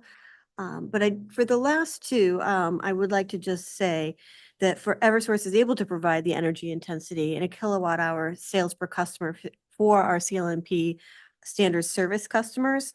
However, the emissions intensity in metric tons of CO2e per customer, we don't have access to the data that's necessary to do that. Standard service specific emissions data isn't controlled by the EDCs, and we would have to use estimates based on publicly available data. Makes it a little bit more difficult. And, we're concerned with, given those challenges, how we continue to report on those items and to keep them at the scorecard level. Thank you. Thank you. Office of Consumer Counsel, please. Sure, I'll just say very briefly, we support the scorecard. We think transparency and additional data around greenhouse gas emissions is important. We appreciate the work that Avangrid and Eversource are doing on a corporate parent level, and believe that this scorecard will help us identify some more company-specific data that can provide additional transparency, and appreciate the authority's inclusion of it in the straw proposal. Thank you. Yeah, if I could add, this is Lainey Brown, more detail or information similar to, I think, Eversource's view in regards to emissions intensity relative to residential and commercial customers. The emissions factor, which is basically the math you would have to do, the kWh times emissions factor, is done at a state level. And it's so we don't have that data. It's not captured anywhere. It's not reported anywhere. There's not necessarily a specific emissions label for the energy procured for each utility. So it's difficult then to give anything that creates a lot of insight. There are sources of information, EPA, EIA, that do have good, strong resources and historical trends on emissions factor at a state level that could be used. It's important to note that those are generally 2 years old. So if you look at EPA, 2022 is going to be the best data that you have. And it's pretty straightforward to take, say, a kWh times an emissions factor to come up with a CO2 equivalent at a customer level. And that's math that can be done. It just isn't necessarily in real time or even in, a current, year or even past year level. And it's not necessarily specific to the energy procured from an EDC level. So that's just, and that's the same for residential and commercial. So that's just in terms of what insight it could provide or what we're trying to drive to maybe inform customers, et cetera. Just recognizing the constraints around that information is important, I think. Attorney Goodman, please. I apologize, Attorney Kramer. In listening to the comments, realize if I could quickly make an initial comment myself, I'd appreciate it. Thank you. With respect to the number 5 submetric, just want to note that this is another area where context is important, and just taking the number on its own is not necessarily informative. With respect to customer energy intensity, for example, it's possible that a company could attempt to electrify a process that runs on a liquid fuel. And I believe that would appear that as a number of kilowatt hour sales per customer, that number would go up. I'm making an assumption that there would be an interest in seeing that go down. But overall, from an emissions perspective, it might be actually beneficial to electrify that process. So I don't know how you get at that information, but again, that just goes to, I think, interpreting the number that you get if it were to be decided that there is some way for the utilities try to collect or estimate that information in a way that would be useful. With respect to emissions intensity, again, context is important. It's possible that just by increasing commercial activity, you could increase emissions. And I think the state has a strong interest in economic development and seeing that commercial activity increase. Both of these comments are in part from that kind of uncertainty, which I think I've heard from the utilities at least today, which is not sure how the information will be used in the future, but anticipating certain ways that it potentially could be. So just wanting to note that. Thank you. Thank you. Appreciate that. I want to come back to the EDCs and just try to understand at a more specific level. And Ms. Brown, you may have addressed this already, and forgive me if I missed it, but as I understand it, the full reporting is happening at the parent company level with respect to scope 1, 2, and 3 emissions. And it's more limited data that's currently available at the operating company level for scopes 1 and 2. Yeah, so we collect just for UI that's then aggregated, so is available today if requested. For scopes 1, we collect and have the emissions on SF6 on an annual basis, and we also collect and have available, could be available for the network losses specifically for UI. And then we have the other information that's aggregated at a corporate level You know, our general services, as an example, calculates all of electricity used and therefore, you know, creates the emissions relative to electricity used in our facilities. That's just done by our corporate general services and therefore collected generally. We do have the ability to break that out, to calculate that at a more granular level. We just don't do it today, but it's possible to do. Okay. Is there anything that within scopes 1, 2, or 3 that it's not possible for the company today to report at an operating level, operating company level? We could do that. It would just be an estimation in some cases. In some cases, yeah. Yeah, for example, scope 3, you know, the emissions relative to suppliers, it would probably be done with an assumption around spend per emission, something like that. So we want to be clear and consistent, and I think, you know, on how those calculations are estimates are made. Understood. Thank you. For Eversource, I'll just ask the same question. Is there anything that the company cannot report within one scopes 1, 2, or 3 at an operating company level today?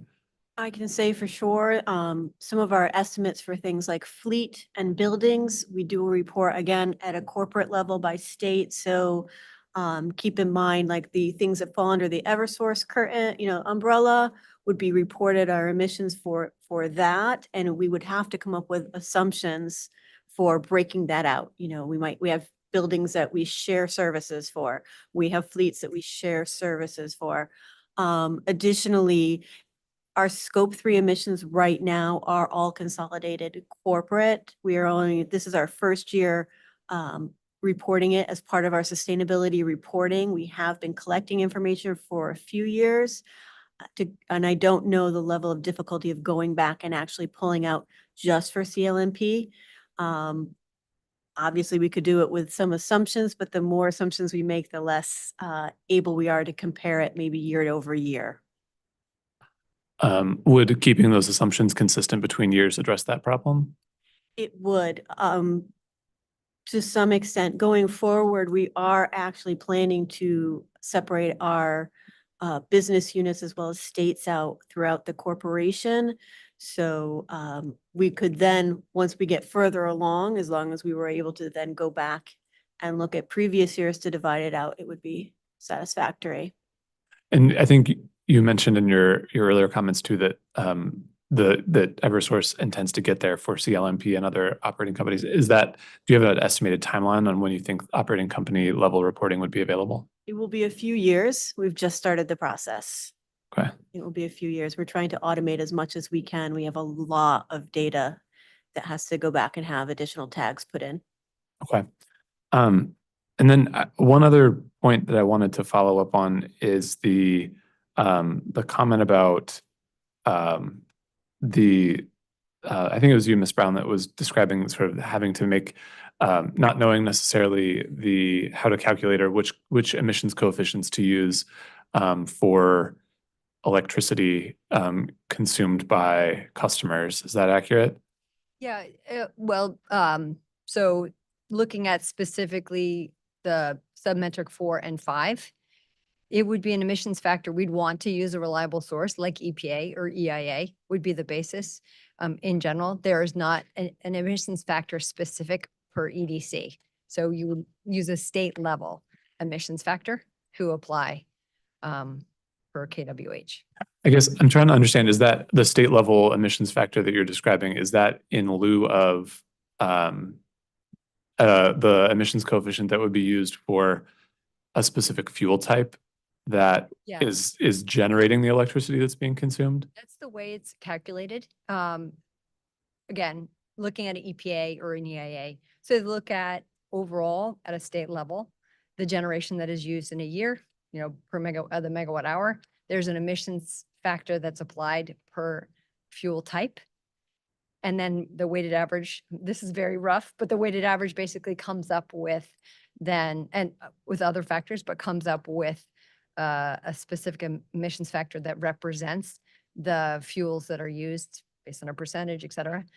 So that's how it's calculated. And EPA eGrid has tremendous detail at a state level. If you're interested in looking at how that's constructed, I'm not that expert, but I can leverage obviously those reputable sources to have a state level And it's done consistently, so it is obviously, a good source, and EIA or EPA are sources that consistently are reporting it year over year. Thank you. I want to ask one additional question of all the participants around the table today. With respect to target setting, or I'm trying a new term, reference value setting, for each submetric, is there a specific historical reference year that anyone around the table would like to propose today? There wasn't one recommended in the straw proposal, and that's an area that we need to do some further investigation to understand what might be the right benchmark to use. Please. I can say that Eversource is working against our 2018 baseline. We have a carbon neutral by 2030 goal, and we again measure it against 2018. So I just recommend that anything that we use, we don't go further back than what the companies have verified data on. Thank you. Hi, good afternoon. I'm Parker Littlehale. I'm a manager of wholesale power supply at Eversource.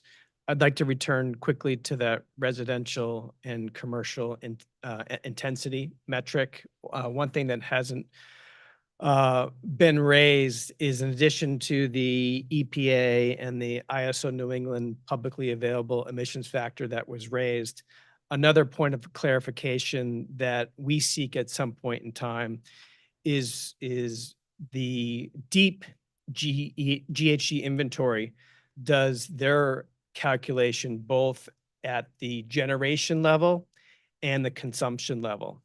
And it makes a significant difference depending on which calculation that you do. So for example, if you do it at the consumption level, it takes into account the Millstone environmental attributes that are under the PPA. So I just want to make sure that we flag that at some point. We don't have to make that decision today, but at some point, that clarification will be critical to provide the appropriate information on 4 and 5. Thank you. I appreciate that. Anyone else want to chime in on target setting or reference value setting for any of the 5 submetrics here? Yeah, this may be in alignment with some of the suggestion of Eversource, but using the most recent year for which we have complete data makes a lot of sense. Ideally, I think this scorecard is a self-measurement, and we're measuring progress against where we've been in the past. So we want to see a steady decline over time, and starting from where we are today, or where we have the most complete data seems to make sense. I was just gonna, getting back to, I think 2018 is fine. 2017 is, I think, when we started and we had that data. So consistent with 2018 is fine. I also think that's important to note that as we look at things like our network losses or for scope 3 or emissions intensity, obviously the state policies to drive the increasing reduction of emissions relative to electricity and the energy that's procured is the key driver. So, it's directly aligned with those policies. Thank you, Ms. Brown. Okay, any final comments on our GHG emissions scorecard? Right, then with that, we've gotten through the 5 priority outcomes that we intended to discuss today in terms of scorecards. And in terms of our next steps, I would just say, please stay tuned to the docket and the notifications you receive from it for any potential additional discovery coming out of today's roundtable discussion. And certainly if there's any schedule updates, those will be posted through the docket as well. But at this point, our next tech meeting is scheduled for September 26th, so a month from today, for our tech meeting number 7. So with that, Chairman Gillette, I'll turn it back over to you. I don't have anything further. I want to thank everyone for their participation today, and safe travels home. We are adjourned.